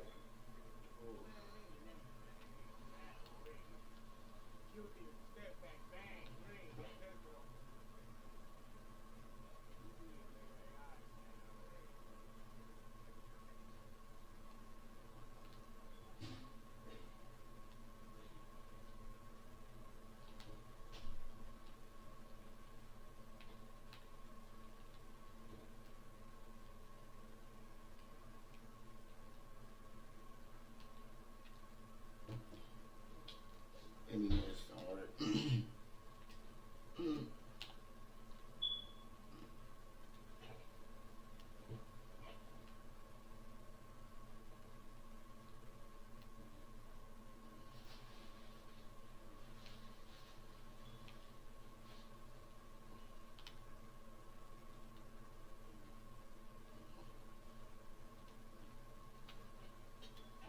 It's already doing.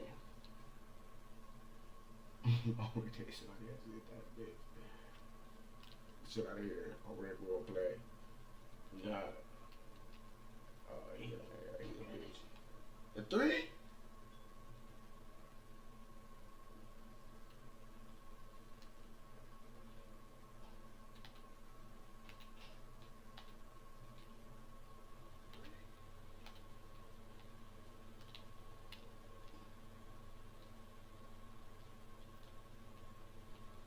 Oh my God, you supposed to give it to me, you fucking dumbass.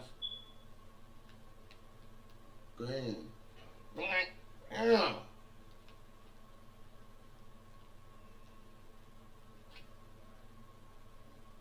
Oh, this nigga.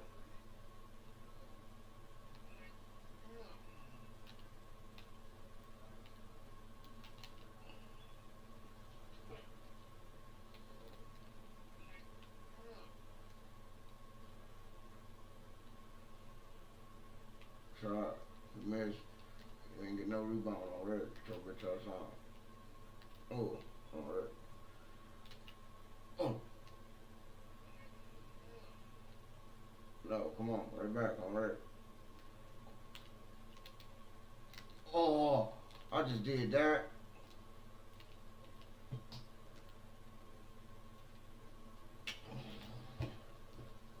No, nigga.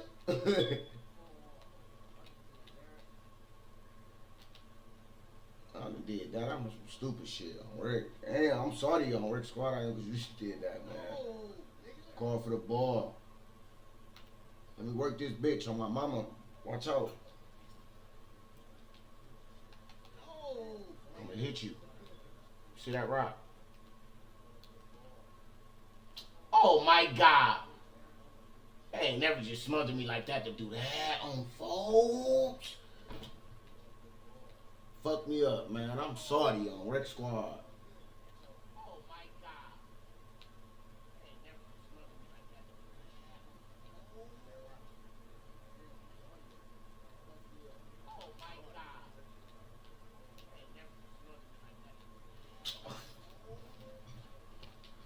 Fuck, man. Sorry as fuck. Chat, I'm mad as fuck. Subscribe. Drop a like. Subscribe. Drop a like. It's cool. No. Shit bad, man. I done lost, man. I ain't gonna get off the stream because I got some viewers, but damn. Can y'all drop a like, subscribe? Yeah, I'm begging at this point.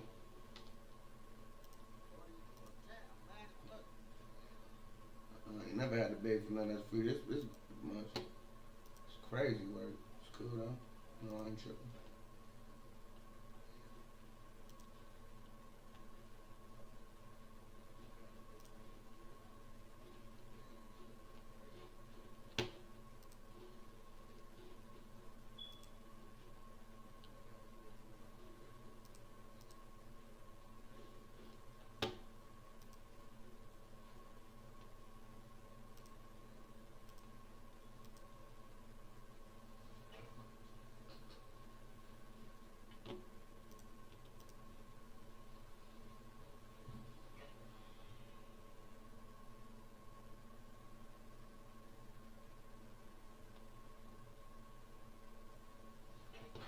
Let me get out of there. I'm tripping. I'm standing in that motherfucking, I'm about to start a new game. I'm about to lose.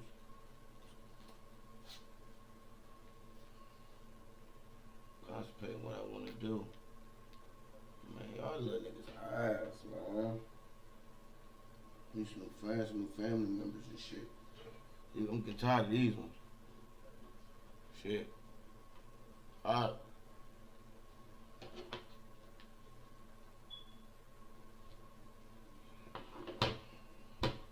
Chat, what we doing?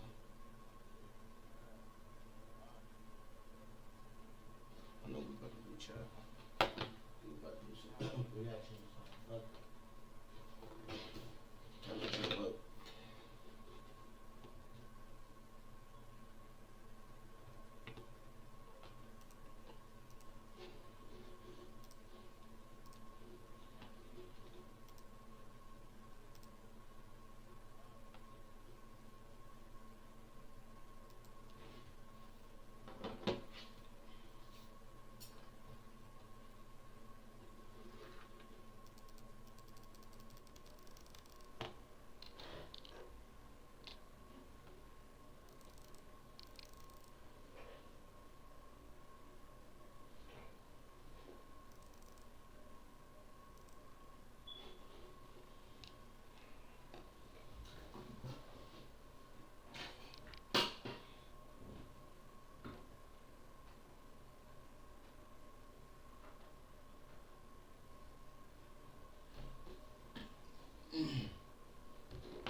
Small business owner, let your bill pay work for your business. Pay your business bills with your credit card.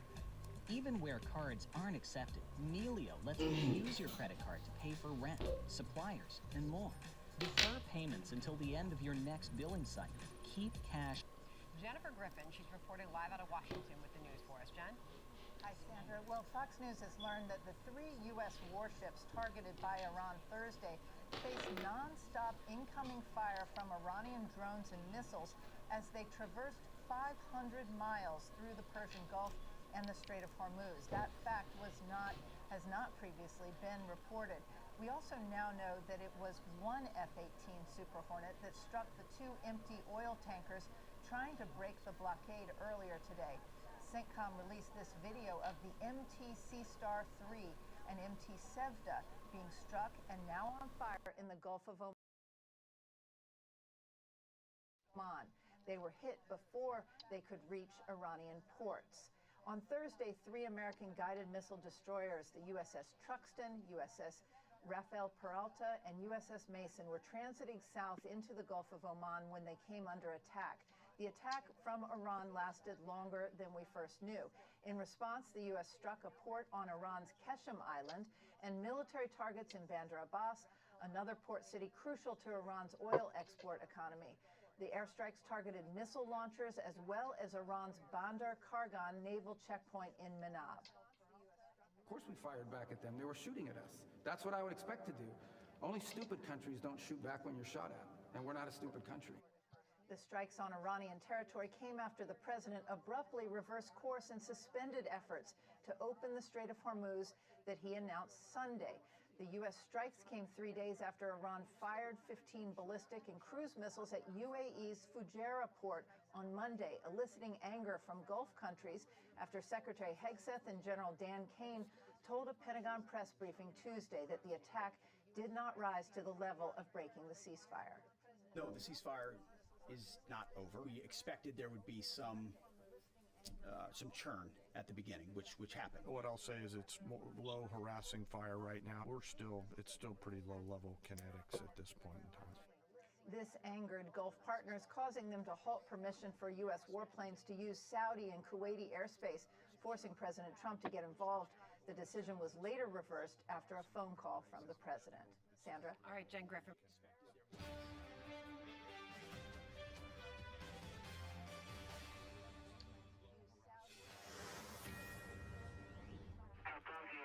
Gemini 7, is that the booster or is that an actual sighting?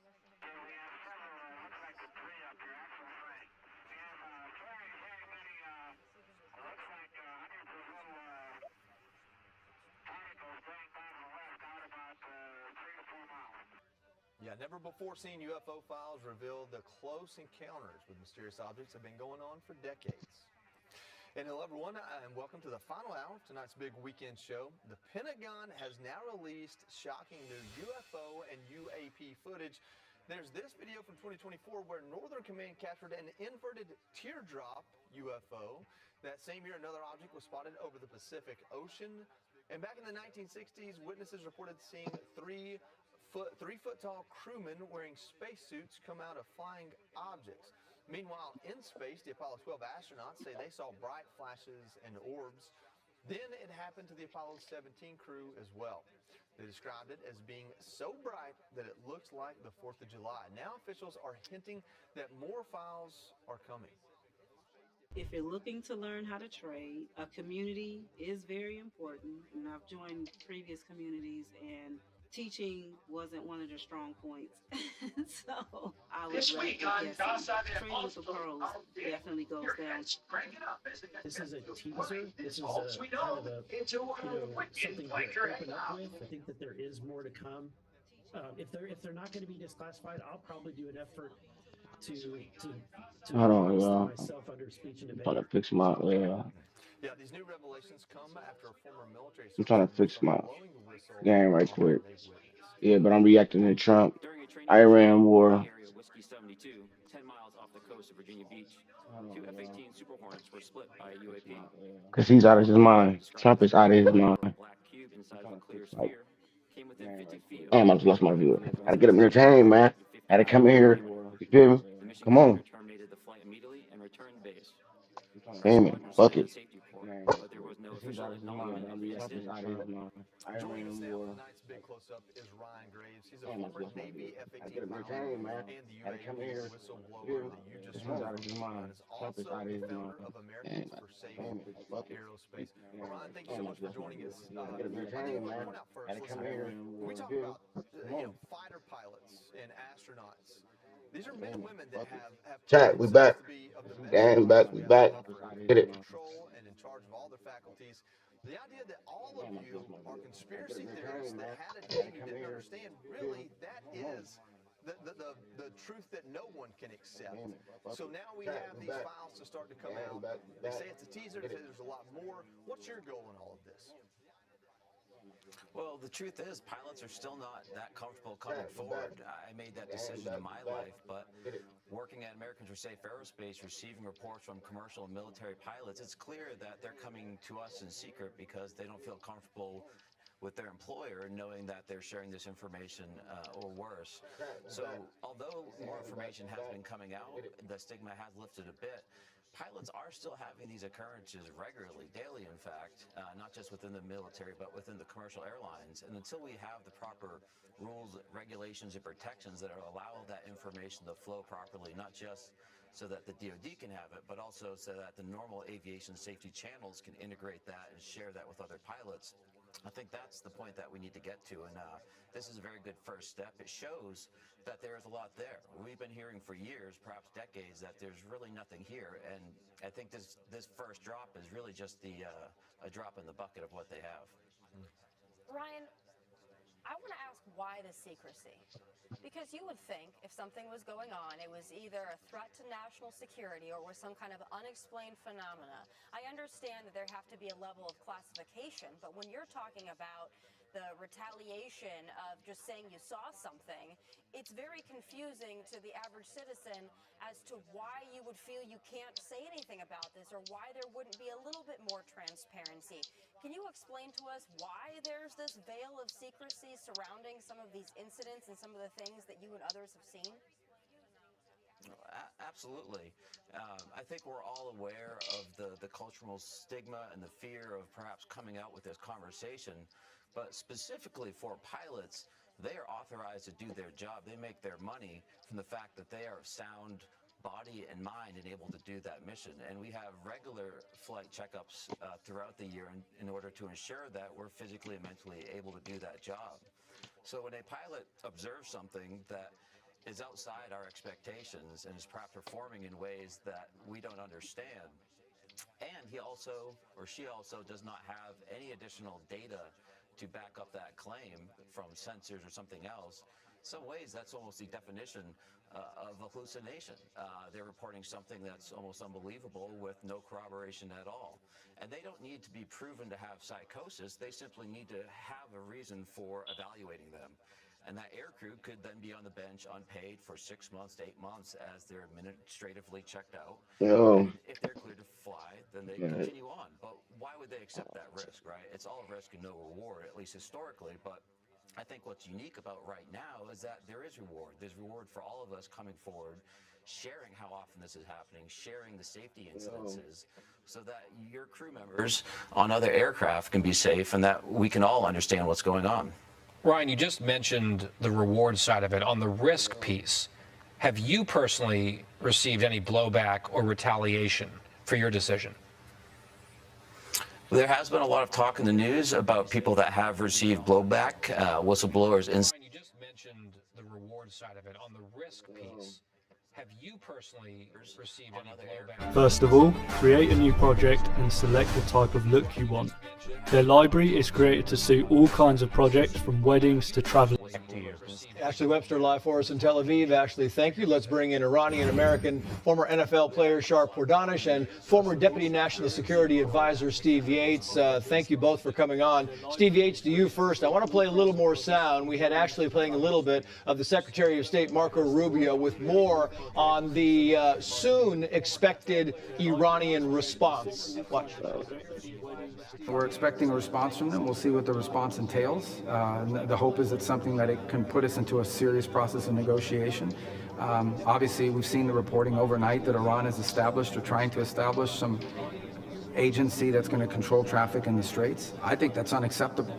Yeah, I mean, I think we have really two questions here, Steve. One, do we get the response tonight at some point in time? Is it early tomorrow morning? And do the Iranians agree, or at least, you know, lead us far enough to think this thing goes back to the peace table? Well, Trace, I don't have high hopes of the negotiating path. I support the idea of giving it a try. I really think it's about time for the president and team to focus on core missions. The Strait of Hormuz has to have a flow of goods and traffic. Doesn't have to be only the United States doing that. But I think it's pretty much time to degrade fundamentally the Iranian ability to use terror or these pinprick attacks to try to control the flow. And have the president kind of declare that major military operations are over and we're going to work with a coalition to maintain things and make sure the nuclear developments don't return. But I don't think that this sort of ongoing posture of endless negotiations is really accomplishing very much at this point. Meantime, we had a former senior sanctions strategist on Iran's internet shutdown, which we have talked about a lot. They have an internet shutdown. That's somewhere between $50 to $65 million a day in economic damage. You know, they shut down the internet because they're afraid of internal uprising. That is putting a lot of pressure on Iran's economy. I've seen reports of somewhere between 5 to 10 million Iranians relying on e-commerce employments and jobs, internet jobs. So those folks are unemployed right now. Yeah, and they're kind of weighing a couple of things here, right? You got these tax crisis, you got the unemployment crisis, and they're worried about, you know, internal uprising, and so they're thinking, what do we do here, right? Absolutely, and right now it's very difficult for us to gauge really what's going on in Iran, especially like they said with the internet shutdown. But you know, going back to what was said before, I think we put the pressure on the Iranian government right now is of the utmost importance. Yeah. They're at a breaking point. The idea of negotiating with them, I know I sound like a broken record, but who are we negotiating with? They're not negotiating from a place of good faith. And how do we know whatever we negotiate for, they're going to follow through and they're going to accept the common law of the world? Yeah, I think the president has also echoed that. Who are we negotiating with? He says, you know, we were negotiating with someone one day and the next day they seem to forget all about it. General Jack Keane, kind of back to your point, Steve Yates, says that it's time for these two things to happen. Watch. We should go back and execute Project Freedom, take the Strait of Hormuz away from the Iranians, secure it and open it for navigation, and also at some point get some assistance in doing that. And then we have to unleash the Israelis. They have a very comprehensive bombing campaign. The Israelis have always had more air power in this fight than we've had. So what they can do comprehensively here in terms of air power is significant. Yeah, I mean, they're talking about taking the Strait and bombing key targets. It's kind of right in the wheelhouse you were just talking about, Steve. Well, he's a smart guy, and I think General Keane's got it dialed in pretty correctly on this. And it's really, I think, very important for the president and others that are involved to help articulate we've really accomplished huge military objectives. I think we've covered on this program, it's been covered elsewhere, but there's going to have to be sort of a maintenance mode that follows moving back from it. We don't need to withdraw from Iran like we did from Iraq, Afghanistan, or Vietnam, for instance. We're not in Iran. But there are capabilities that need to be degraded, and we do need to have a clear plan, whether it's us, the Israelis, or someone else. So the Arab allies that have been attacked have capabilities they can use too to ensure freedom of navigation and degrade the remnants of the IRGC from controlling Iran. Yeah. Meantime, The Guardian writes the following here. Families pressured to stay silent with at least 24 executions reportedly taking place since March amid internet blackout. Iran is carrying out near daily executions of prisoners in secrecy and in some cases refusing to hand the bodies of the dead to their families, according to rights groups and sources close to the relatives of the dead. And the executions, I mean, again, what kind of goes back to this fear of an uprising, right? You're killing people that you believe may try to foment violence against the regime, against the Basij, and that seems to be a tendency to be nervous of things, right? You're trying to get ahead of something. They are, and this has been their MO for so many years now, that as soon as there's any kind of dissent, as soon as there's any kind of uprising by the people, this is not a one-time thing. This happened in 2019, this happened the decade before. They have made a system out of killing their own population, and my heart goes out to the Iranian people because nobody's talking about it. Nobody's talking about the tens of thousands of people that have died. And at what point are we going to say that enough is enough with this regime? We're not going to deal with these people.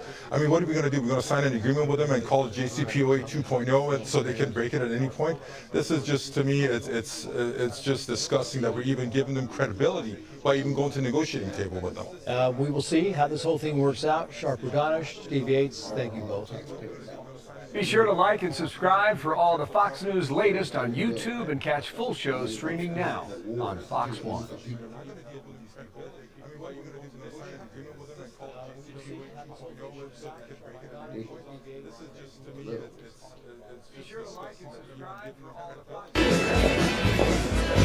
Excuse me, I'm here for the senior intern program. Oh, the senior intern. Of course, Tyler will be down in a minute. Why don't you... Why did the U.S. station 3 destroyers in the most dangerous waterway on Earth? Well, the answer is simple. It uses deception tactics. But it's all because of Iran mosquito boats. These fast, tiny vessels are notoriously hard to find and track, making it almost impossible to trace an attack back to its source. But that's not the only problem. According to the CIA, Iran has massive stockpiles of anti-ship missiles hidden deep underground, and they pose a serious threat.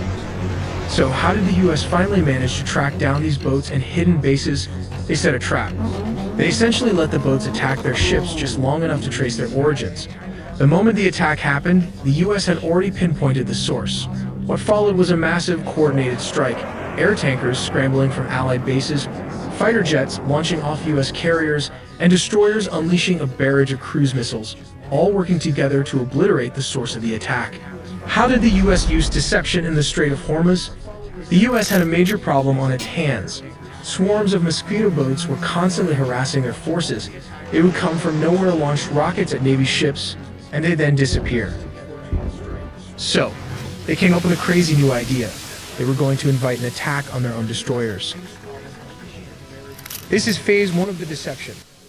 Under the banner of Project Freedom, the Navy sent 3 Arleigh Burke-class destroyers, the Truxtun, the Peralta, and the Mason, directly into the Lion's Den.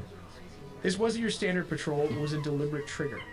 While they might have looked like easy targets, these ships were actually backed by a massive, invisible shield made up of over a dozen early warning radar aircraft flying high above, constantly monitoring where the next attack would come from. Well, the mission was simple. Wait for Iran to take the bait, and then completely dismantle their ability to fight back. This is phase 2. As soon as the Iranians launched their attack, US spy satellites tracked the trajectories back to their exact sources. The military now knew exactly where the strikes had originated. Keshem Island, the closest launch point for drones and boats. Bandar Abbas, the nerve center for the entire IRGC Navy. Bandar Kamar and Sirik, coastal sites used to fire the very missiles that had just been intercepted. As soon as they identified the sources, they activated Phase 3. This is how it started. Multiple Stratotankers departed from Al Dhafra Air Base in the UAE. FA-18 Super Hornets flying from the USS Abraham Lincoln were the active carrier-based strike platforms being used in the Strait of Hormuz area during this entire operational period, and the same aircraft type would have participated in the strikes on Bandar Abbas and Keshem on May 7th. Carrier strike group assets deployed to CENTCOM included the U.S. Abraham Lincoln and its carrier air wings, which support F-35C Lightning II and FA-18E Super Hornet fighters, cruise missiles, and other aircraft. But did the destroyers just sit around as bait as reported? Well, the most impressive part of the bait and respond doctrine was that the destroyers were doing 2 things at once. While their radars were locked on incoming Iranian missiles, their decks were launching Tomahawk cruise missiles of their own. The first target is Keshem Island. It sits directly inside the Strait of Hormuz and is one of the most strategically important Iranian positions in the waterway. During the exchange of fire between the Iranian armed forces and the U.S., parts of the commercial area of the Bab and Keshem were targeted. This is Target 2, Bandar Abbas, Iran main naval hub. Bandar Abbas is the epicenter of Iranian naval operations around the Strait of Hormuz and had already been struck repeatedly during Operation Epic Fury in February. This is target number 3, the Bandar Kamir and Sirik. These are coastal towns in Hormozgan province on Iran's southern coast, directly overlooking the Strait of Hormuz. They serve as IRGC naval staging and launch points for fast attack craft and drone missile operations targeting the waterway. The U.S. Navy then uses these jets to strike Iranian ports. Here is Target 4, Bandar Kargan Naval Checkpoint. Located in Mina, approximately 50 miles east of Bandar Abbas, this facility is used by the IRGC to monitor and intercept vessel movements. This is Strait of Hormuz. It's a massive global choke point, handling roughly 20% of the world's daily oil supply. Iran's Islamic Revolutionary Guard Corps threatening that not even a single leader will reach their enemies. But how do you actually pull that off, especially when your Navy has just lost more than 50 of its prized warships? The answer is simple. You go old school. You bring back World War II style tactics. Enter the Mosquito Fleet. Instead of relying on massive, easy-to-target destroyers, the IRGC Navy uses a swarm of fast inshore attack craft.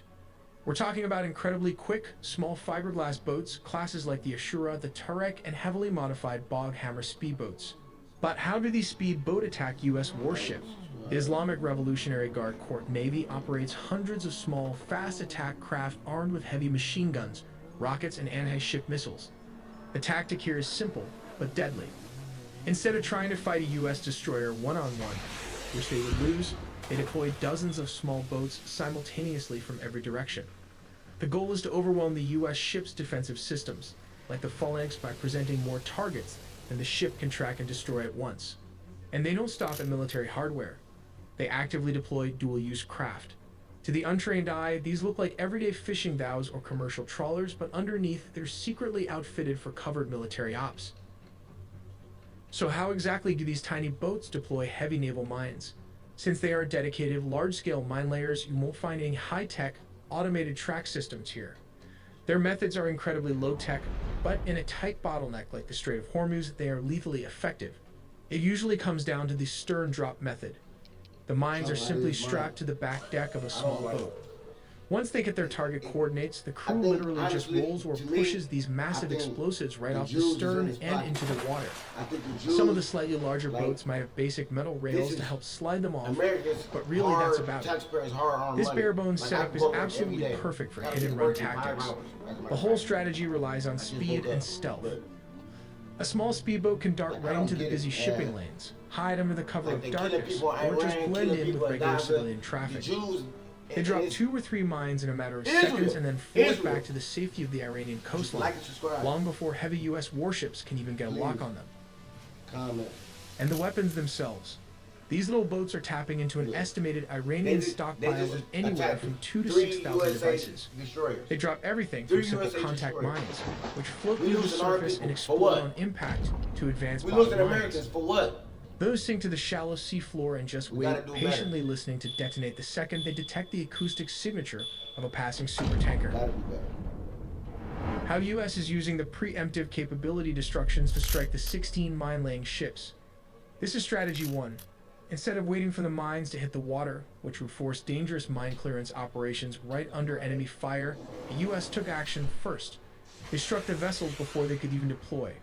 It's a textbook preemptive denial strategy. Destroy the enemy's means of attack before they ever get the chance to use it. Here comes strategy number 2, intelligence coup precision targeting. This strike wasn't a guess. It was the direct result of highly actionable intelligence on Iran's operational plans. The U.S. layered signals intelligence from RC-135, maritime surveillance from P-8 Poseids, and human intelligence. This allowed them to pinpoint exactly which vessels were the mine layers where they were parked and exactly when they were most vulnerable. Next time you see this plant in your backyard, don't cut it down, because this is the best natural painkiller you'll ever find. That brings us to strategy number 3, striking vessels while moored. Most of these targets were actually docked at the time of the attack.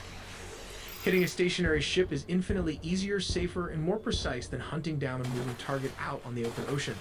Plus, it completely eliminates the risk of a missed shot causing an unintended international incident in a heavily trafficked strait. Strategy number 4 is the dual target doctrine. By hitting both the mine-laying vessels and the mine storage facilities at the exact same time, the operation guaranteed that even if replacement boats were available, there wouldn't be any ordnance left to arm them. It's a layered approach designed to maximize the strategic impact of a single coordinated operation. The US didn't just use one weapon, they threw the entire playbook at the Mosquito fleet. They used Hellfire missiles fired from drones against small boats, and launched long-range cruise missiles from Navy destroyers right off the coast. And to finish the job, heavy strategic command bombers dropped massive 2,000-pound, GPS-guided bunker busters to completely wipe out the boats while they were still sitting in their storage facilities.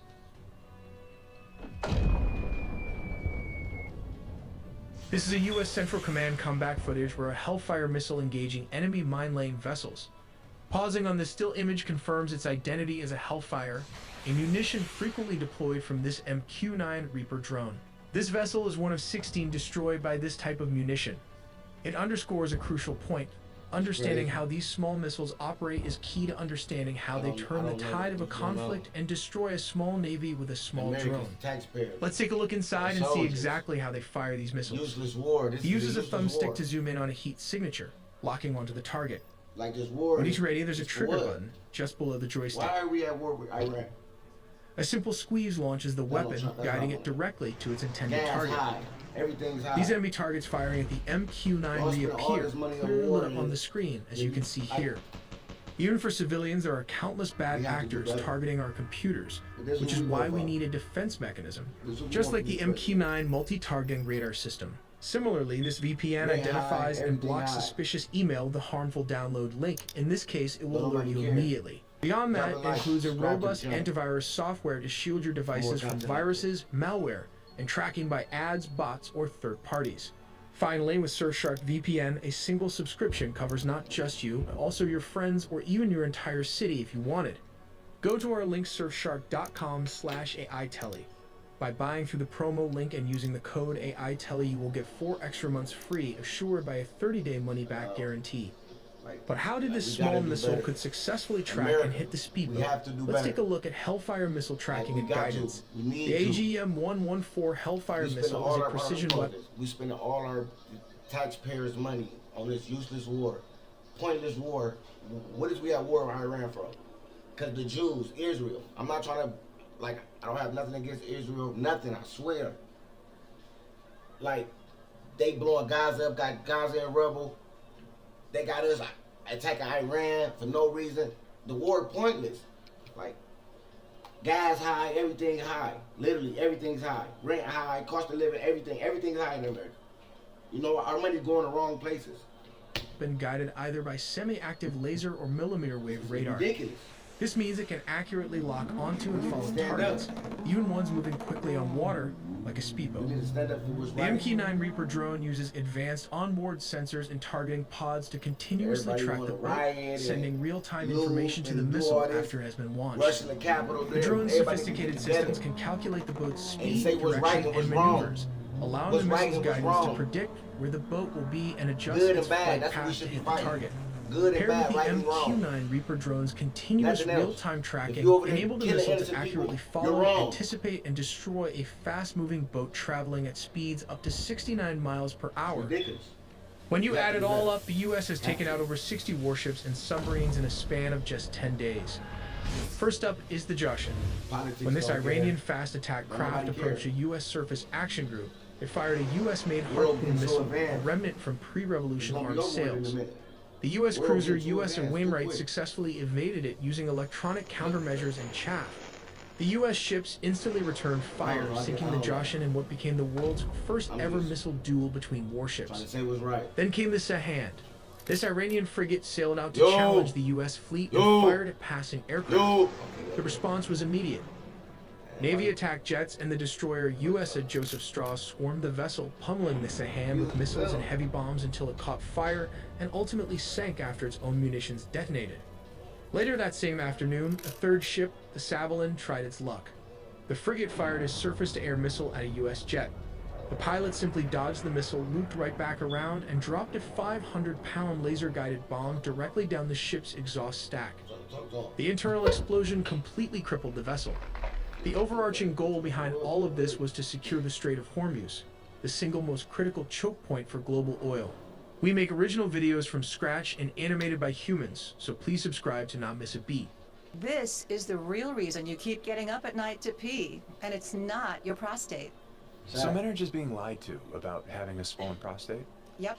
The truth is, your prostate isn't the problem at all. Seriously? Well, aren't prostate issues in men pretty common, no? Well, new research from... I don't know what's going on in America. America got to do better. Literally. Got to. Iran. Trump awaits Iran response to peace proposal. How? No peace deal yet to end the war with Iran. Iran is still considering the terms offered by the U.S. And reports that fighter jets disabled 2 Iranian oil tankers that tried to break through a U.S. blockade. Lucas Tomlinson has more from Dubai.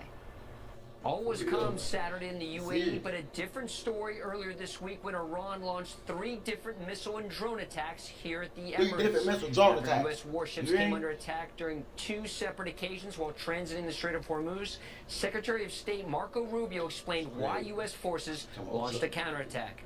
Of course we fired back at them. They were shooting at us. That's what I would expect to do.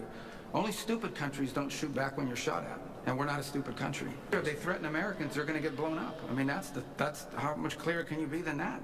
A senior British official says the UK is now getting in on the action, dispatching a Type 45 destroyer to the region. HMS Dragon, one of only about 3 destroyers that are seaworthy right now, has air defense capability, but cannot launch land attack missiles like our destroyers fire with Tomahawk cruise missiles. And the French have sent their only aircraft carrier to the Red Sea after a recent transit of the Suez Canal. It's not clear what her ultimate destination is, but her jets could be welcomed to help open up the Strait of Hormuz and get some of the more than 1,500 commercial ships stranded in the Persian Gulf with more than 20,000 sailors aboard. Late this week, 3 U.S. Navy guided missile destroyers came under attack for the 2nd time this week, this time on an outbound transit of the Strait. U.S. forces then launched that counterattack to destroy missile and drone sites, as well as Iran's toll booth.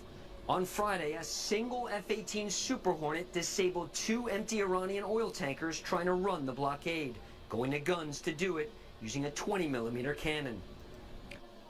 Turning now to the U.S. war with Iran, as both sides has a pretty shaky ceasefire deal right now. President Trump says the ceasefire is holding despite some pretty intense attacks yesterday. Let's get to Ron. He's in the control room with more. Good morning.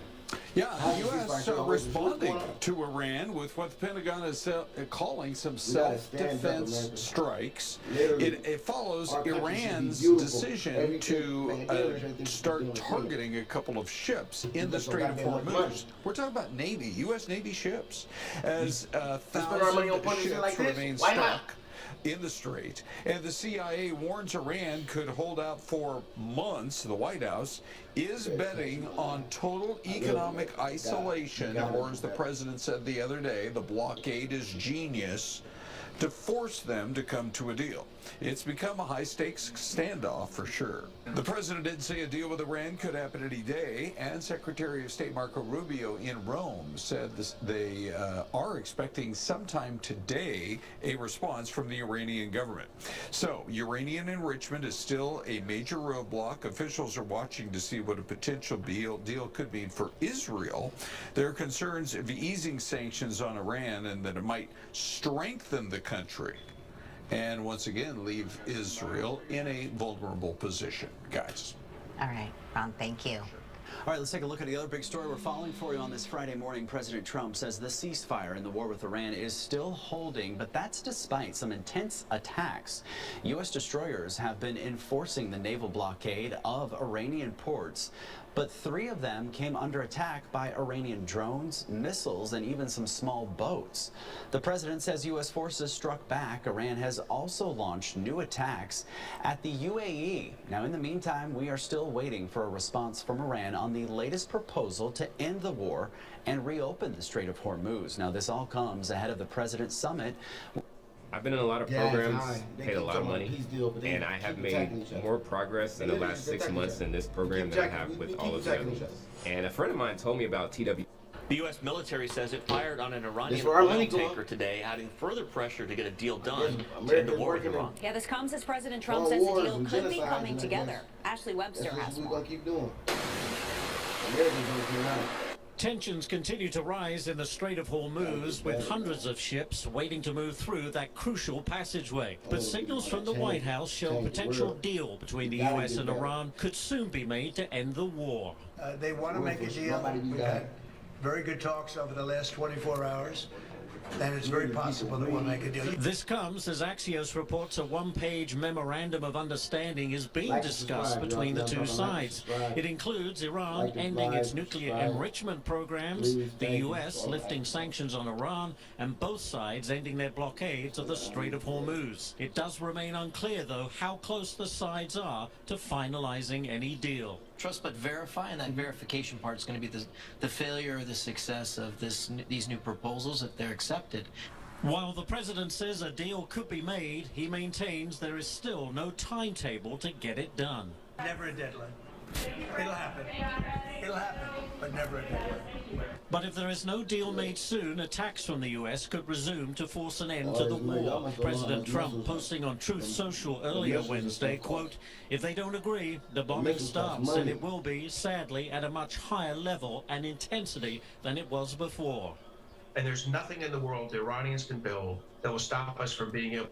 Something has bothered me since the start of all the Iran war ceasefire peace talk stuff. Iran is already accusing the U.S. of violating multiple parts of this deal. There are new strikes rocking the Middle East. Fragile U.S. truce with Iran, that it may not last. Ceasefire. Ceasefire. Regardless of what those look like by the time you see this, America and Iran both want out of this war. It's wildly costly to both of them. It's blowing up the world economy. Gas prices and global markets remain volatile. We are facing a real shock that is probably beyond what we can imagine at the moment. But they can't make that happen? We agreed to a lot of things, but they didn't agree to that.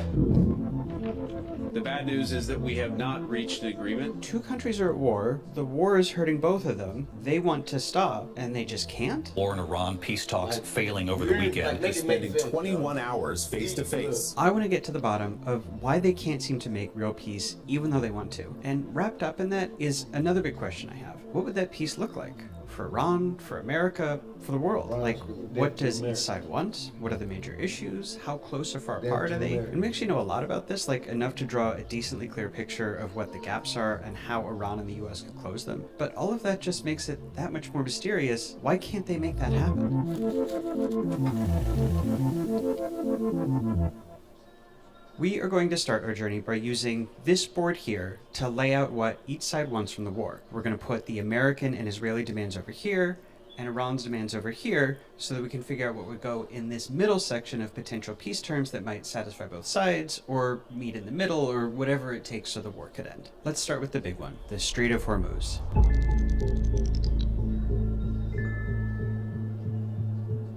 You know why it's important. 1/5 of the world's oil and gas, chemicals essential for global food production, for microchips. Iran closed it, now the world is grinding to a halt, which is why America really wants it open again. Quick word on how we know what each side wants. A few weeks into the war, the US sent Iran an official peace proposal made up of 15 points. It isn't public, but Israeli media published what they say is a leaked copy, and it basically aligns with what Trump officials have said. Iran, for its part, sent the US a 10-point proposal and even published it in Iranian state media, and one of those points is Iran's continued control of the Strait of Hormuz. As a refresher, before the war, anyone could freely sail Hormuz. Iran took control of it by threatening to attack any ship that didn't have their permission to cross. So if they want to make that permanent, what would that look like? Well, Iran is already putting this in place. Ships carrying Iranian exports pass freely, ships from hostile countries don't, and everyone else pays a toll to Iran, which Iran says would bring in $64 billion a year. So their demand is to make Hormuz a giant toll booth to impose a $60 billion tax on the rest of the world. Okay, so America wants Hormuz free and open, Iran wants Hormuz closed, unless we like you and you pay us. So what on earth could be the compromise position that goes here, right? First, let's look at the next American demand, which is Iran giving up its entire nuclear program. Now, if you look at that list of American demands published in Israeli media, fully half of them are about this. So the US cares a lot about this one. And Iran's demand here is not that they want nuclear weapons, but just that America has to consent to Iran enriching uranium that is making nuclear fuel, so this. And this super simple TLDR here is that Iran says it wants this for nuclear power, medical research, stuff like that. Never mind that we're putting it in underground bunkers and make souped up isotopes that could one day be used for a bomb. And America says, hey, we don't believe your intentions, so we want it all gone. Item number 3 is sanctions. Sanctions are a form of economic warfare, and they are part of why Iran, despite being a big-ish, highly educated country with some of the world's largest oil and gas resources, is actually pretty poor. The government is also to blame. It's authoritarian, highly corrupt, but Iran has been choked off for years by the world powers, yes, including China and Russia, imposing sanctions that cut the country off from trade and investment and banking. So Iran really wants these gone. So what is the American position on this? Well, if you believe those American demands reported in the Israeli press, the American position is also to remove all the sanctions. A grain of salt, obviously, on a single leaked demands list, but Trump did say he would be offering sanctions relief to Iran, and he already lifted some sanctions on Iranian oil to ease the global oil crisis. I don't want to get too art of the deal here, but I kind of feel like closing the gap between no more sanctions and no more sanctions, it feels like that should be doable. Hey, while I was recording the video today, I got interrupted, no joke, 4 different times by spam calls. Maybe you can relate to that. So I was relieved to learn about how the sponsor of today's video, Incogni, can help solve this problem. It's also just about getting through, among other things, Lebanon over here has basic terms. Iran here supports an armed group in Lebanon over here. Hezbollah is the name of that group. This is crazy. Here's the issue in super basic terms. Iran here supports an armed group in Lebanon over here. Hezbollah is the name of that group. You've probably heard of them. Anyway, Israel down here is invading Lebanon, partly to weaken that Iran-backed group. So Iran's demand is no more Israeli war on Lebanon. And America's demand is no more Iran backing its proxy group in Lebanon. That U.S. demand also extends to Iran's proxies in a couple other countries, but right now, this is mostly about Lebanon. So these are the big issues to hammer out. And you can see these two sides are mostly pretty far apart. Like, it's hard to imagine what could go in this middle column that would satisfy both sides so they could make peace. But there's something off here, because the US and Iran were already at a wary kind of peace for years before this war started. They were at peace 2 months ago. So that means there is some set of conditions on these issues that they are both willing to tolerate because they tolerated them for years. So let's look at what those conditions are. Let's look at what this looked like before the war started. Not that you should be doing that. Oh. Wait, are they gonna arrest me? What happens? Oh, they're getting out! Oh, they have guns! What the? Okay, this was the status quo before the war. The Strait of Hormuz was open. Nukes, at one point they'd had a deal where Iran just made nuclear stuff that the US was okay with, but then Trump killed that deal, so Iran started making more nuclear stuff, like a lot more, which is how we ended up with what's up here, which is the US just kind of ignoring Iran's nuclear development, and Iran sort of self-limiting that nuclear program to avoid triggering war. But as a result of all this, there were many, many sanctions on Iran, and there still are. As for Lebanon, most of the time it looked like no Israeli invasion, yes, Iran-backed proxies. Okay, and this was the piece that more or less held for the last 10 years. So it's weird that this status quo, this set of conditions that America and Israel and Iran were at least okay with enough to let peace stand, are suddenly totally incompatible with either side's conditions for peace. Like, let's take these down actually, since these don't seem to do it anymore for some reason.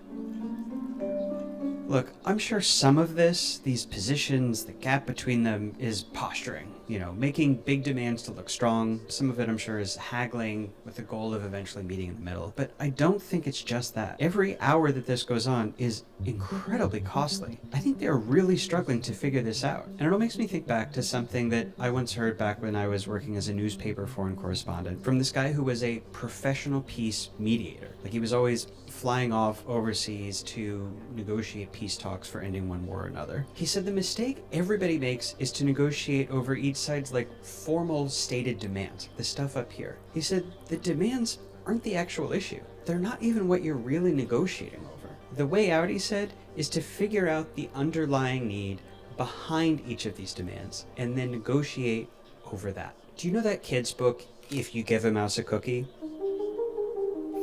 It's about a mouse that wants a cookie and a boy who doesn't want to give him that cookie because, say it with me, if you give a mouse a cookie, he's gonna want a glass of milk and it'll spiral from there. So the boy and the mouse deadlock. They can't reconcile their demands.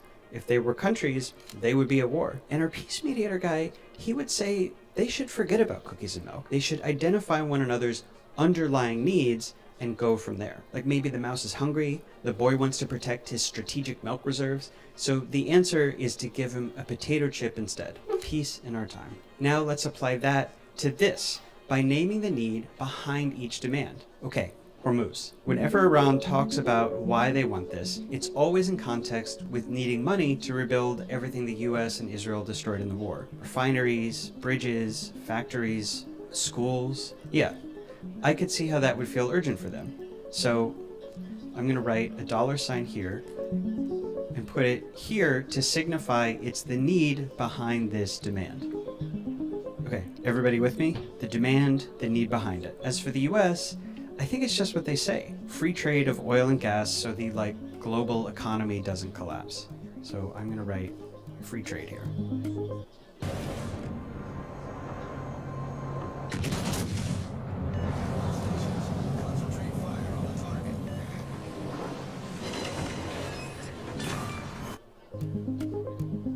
Okay, when we look at it like this, suddenly this seems a lot more reconcilable. And both positions seem a lot more reasonable too. And actually, let's jump down to sanctions because Iran has the same motivation there, removing sanctions so they can have money for reconstruction. And to be clear, this isn't like a ransom thing. This isn't holding the world hostage so we'll pay them off. It's a please take your boot off our economy's neck so we can import medicine again and rebuild our schools thing. Which, remember, the US is good with. Sanctions for them are just leverage to get other stuff. So let's actually write that down. Leverage. That's why America cares about sanctions. Okay, so now that we know what the underlying needs are behind these demands, we can start to think about what peace terms would look like that would actually satisfy those needs. So let's start with this. Imagine we do this. America lifts the sanctions, which we know they're good with, and maybe they even unfreeze Iran's money that's locked up in overseas banks, all of that stuff. That would satisfy Iran's needs under both sanctions and the Strait of Hormuz, which means those needs now satisfied, in theory, that would allow them to open the strait. Do you see what I mean here? We've satisfied this need for money for reconstruction with sanctions relief, and that's addressed that, so that's what gets us past these two demands being unreconcilable. All of which, of course, would also satisfy the American needs on both the Strait of Hormuz and on sanctions. So now we've satisfied America's needs on both of these issues as well. Look at that. This is easy, because I feel like we're going to solve this war before the ad break. Hey, if you are finding this video helpful or interesting at all, I want to tell you that there is so much more like it exclusively on something called New Press. New Press is a platform for independent video journalism that I launched with my pals and collaborators, Johnny Harris, Sam Ellis, and Christoph Hopperson. You can sign up for free or join as a paid member to access stuff like an exclusive video series I'm doing there called No Dumb Questions. I really like that name, where I answer big questions about the news and the world, like DVD extra, B-side stuff. I really hope to see you there. And now, let's get back to it. Okay, now let's take on the nuclear stuff. The Americans have a lot of specific technical demands about centrifuges and isotopes, but the core need is pretty simple. No nuclear armed Iran. No new nuclear powers. That's it. Iran's motivating drive for the nuclear program is more complicated. It touches on a lot of different stuff. But if we were going to boil it down to one thing, that one thing would be security, scaring off aggressors. And from this war, you can understand where they're coming from, maybe. Security. So how do you reconcile this? One side sees nuclear weapons as unacceptable because it poses a threat to them, and the other side sees no nuclear weapons or no nuclear program as unacceptable because it leaves them so exposed. How could you possibly find something to satisfy both of those needs? Well, once upon a time in 2015, that's exactly what we did. After 2 years of negotiations, we have achieved a detailed arrangement that permanently prohibits Iran from obtaining a nuclear weapon. This was the deal I mentioned earlier that let Iran have just the nuclear stuff that America was okay with, and they fine-tuned all the little technical pieces so that they get something that actually satisfied both sides' needs. Worked for everybody. We could do it again. That leaves Lebanon. And Iran's demand here, remember, is for Israel to end its invasion of Lebanon. But the deeper need behind that demand is keeping the regional balance of power between Iran and Israel by protecting their proxies. So I'm going to write balance. Remember, this means like regional balance of power, which Iran sees Israel's invasion of Lebanon as threatening. Now, America wants Iran to abandon those proxies because they can threaten Israel and other U.S. allies. That's their underlying need. So I'm going to write, and I'm simplifying here, Israel. I'm not saying that Israel made them do it. I'm saying that America considers Hezbollah to be an unacceptable threat to Israel and other U.S. allies in the region, which America cares about for projecting its own power. That's it. This is not a conspiracy thing. But look, here's the thing. Hezbollah right now is a shell of its former self due to a bunch of Israeli attacks against the group over the last 2 years. Israel says longtime Hezbollah chief Hassan Nasrallah was killed in an airstrike in Beirut. So I think if you wanted to satisfy these underlying needs here, honestly, you could just go back to the status quo of 2 months ago before Israel invaded. That status quo before the Israeli invasion saw Israel plenty protected from Hezbollah, which remember was super weakened, and it kept some degree of Iran's balance of power. So, okay, we take a step back and look at what we've put together here based on looking at each side's underlying needs, not just the demands they wrote down on those first pieces of paper. It looks like peace here is actually pretty within reach. Like, it's pretty easy for us to come up with a set of terms in like 10 minutes that satisfy everybody's underlying needs behind all of their demands in a way that you would think would end the conflict. Like, they could agree to this today. They could have agreed to it 2 months ago. So why haven't they? I think I know what's going on. We made a mistake when we set this board up. This is not a two-sided war like we have it here. There is a third side to this conflict. Look at it like this. April 8th, the US and Iran reach a ceasefire. Great. April 11th, Vice President J.D. Vance meets face-to-face with Iranian leaders to forge a peace deal. Huge. Historic. But that same day, Israeli Prime Minister Benjamin Netanyahu goes on Israeli TV to say Israel was continuing their fight no matter what. He is telling us Israel is fighting their own war here. And this board is not going to make sense until it shows that. Unlock the world's largest, most liquid financial market with Forex.com. Forex, or FX, involves trading one currency for another. It's a big deal with a daily turnover of $7.5 trillion. Forex markets are super liquid, ever-changing, and available 24/5. That means one thing: potential trading opportunities. Discover these potential opportunities with Forex.com. Explore 80+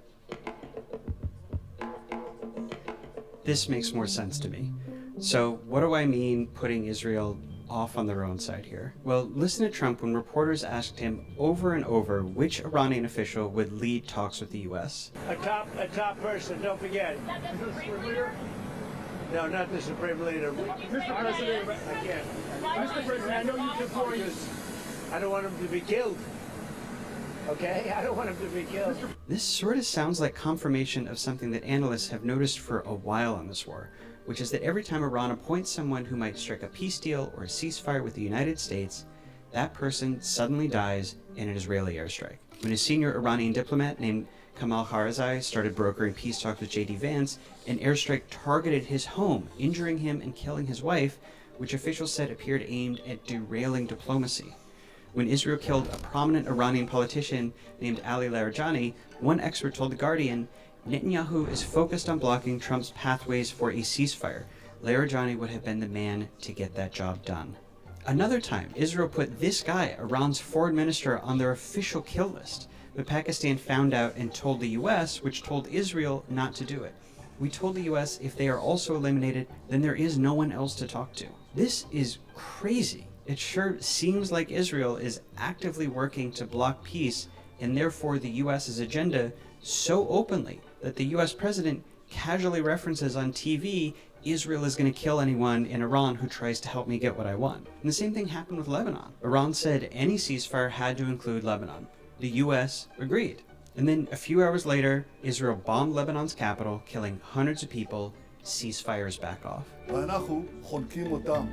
What do you call it when another party in a conflict uses militarized force to undermine your position, block your war goals, and force you to continue enduring losses? That's not an imperfect ally. It's not even a spoiler. That is an antagonist. In a sense, Israel is fighting a two-front war, one directly against Iran and another indirect against the United States. Why are they doing this? It's simple. Israel's aims in the war are counter to those of Iran and to the United States. They are fighting to different ends. One of those ends they announced a month into the war, to occupy southern Lebanon on Israel's border, expanding de facto Israeli territory into it.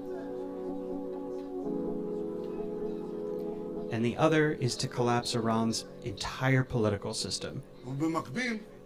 אנחנו פועלים לקדם יעד נוסף, ליצור את התנאים עבור העם האיראני, כדי שיוכל לסלק את משטר העריצות האכזרי שרודה בו כמעט יובל שנים. Sometimes called regime change. I think it's actually quite a bit more than that, goes quite a bit further. We talked about why and what that is, what it would mean in a video a couple weeks ago if you want to check that out. But this is the basic idea.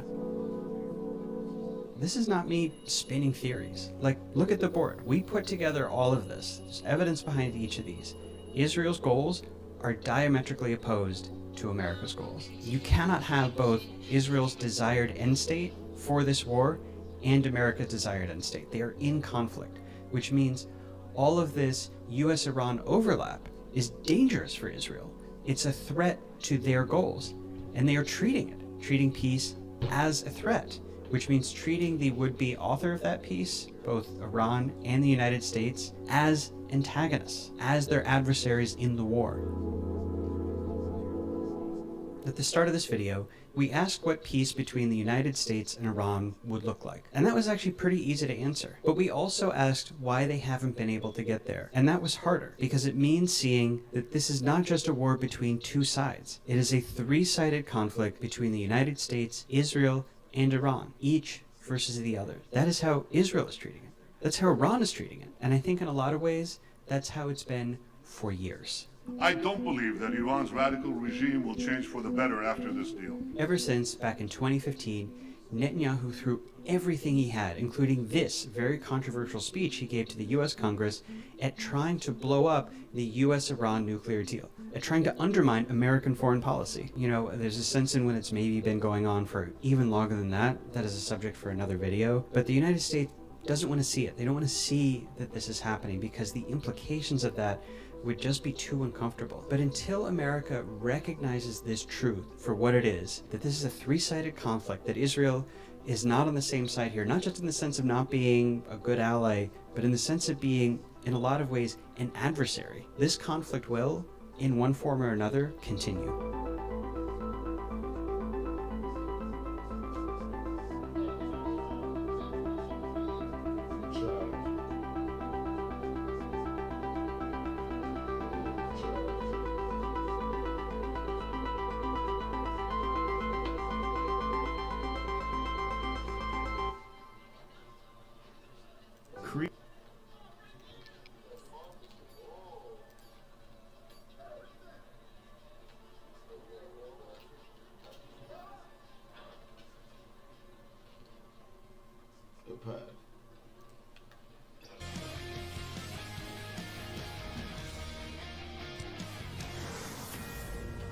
Fox News alert, we just hit 2 Iranian tankers in the Strait. U.S. Central Command releasing this video of F-18 Super Hornets blasting 2 Persian blockade runners.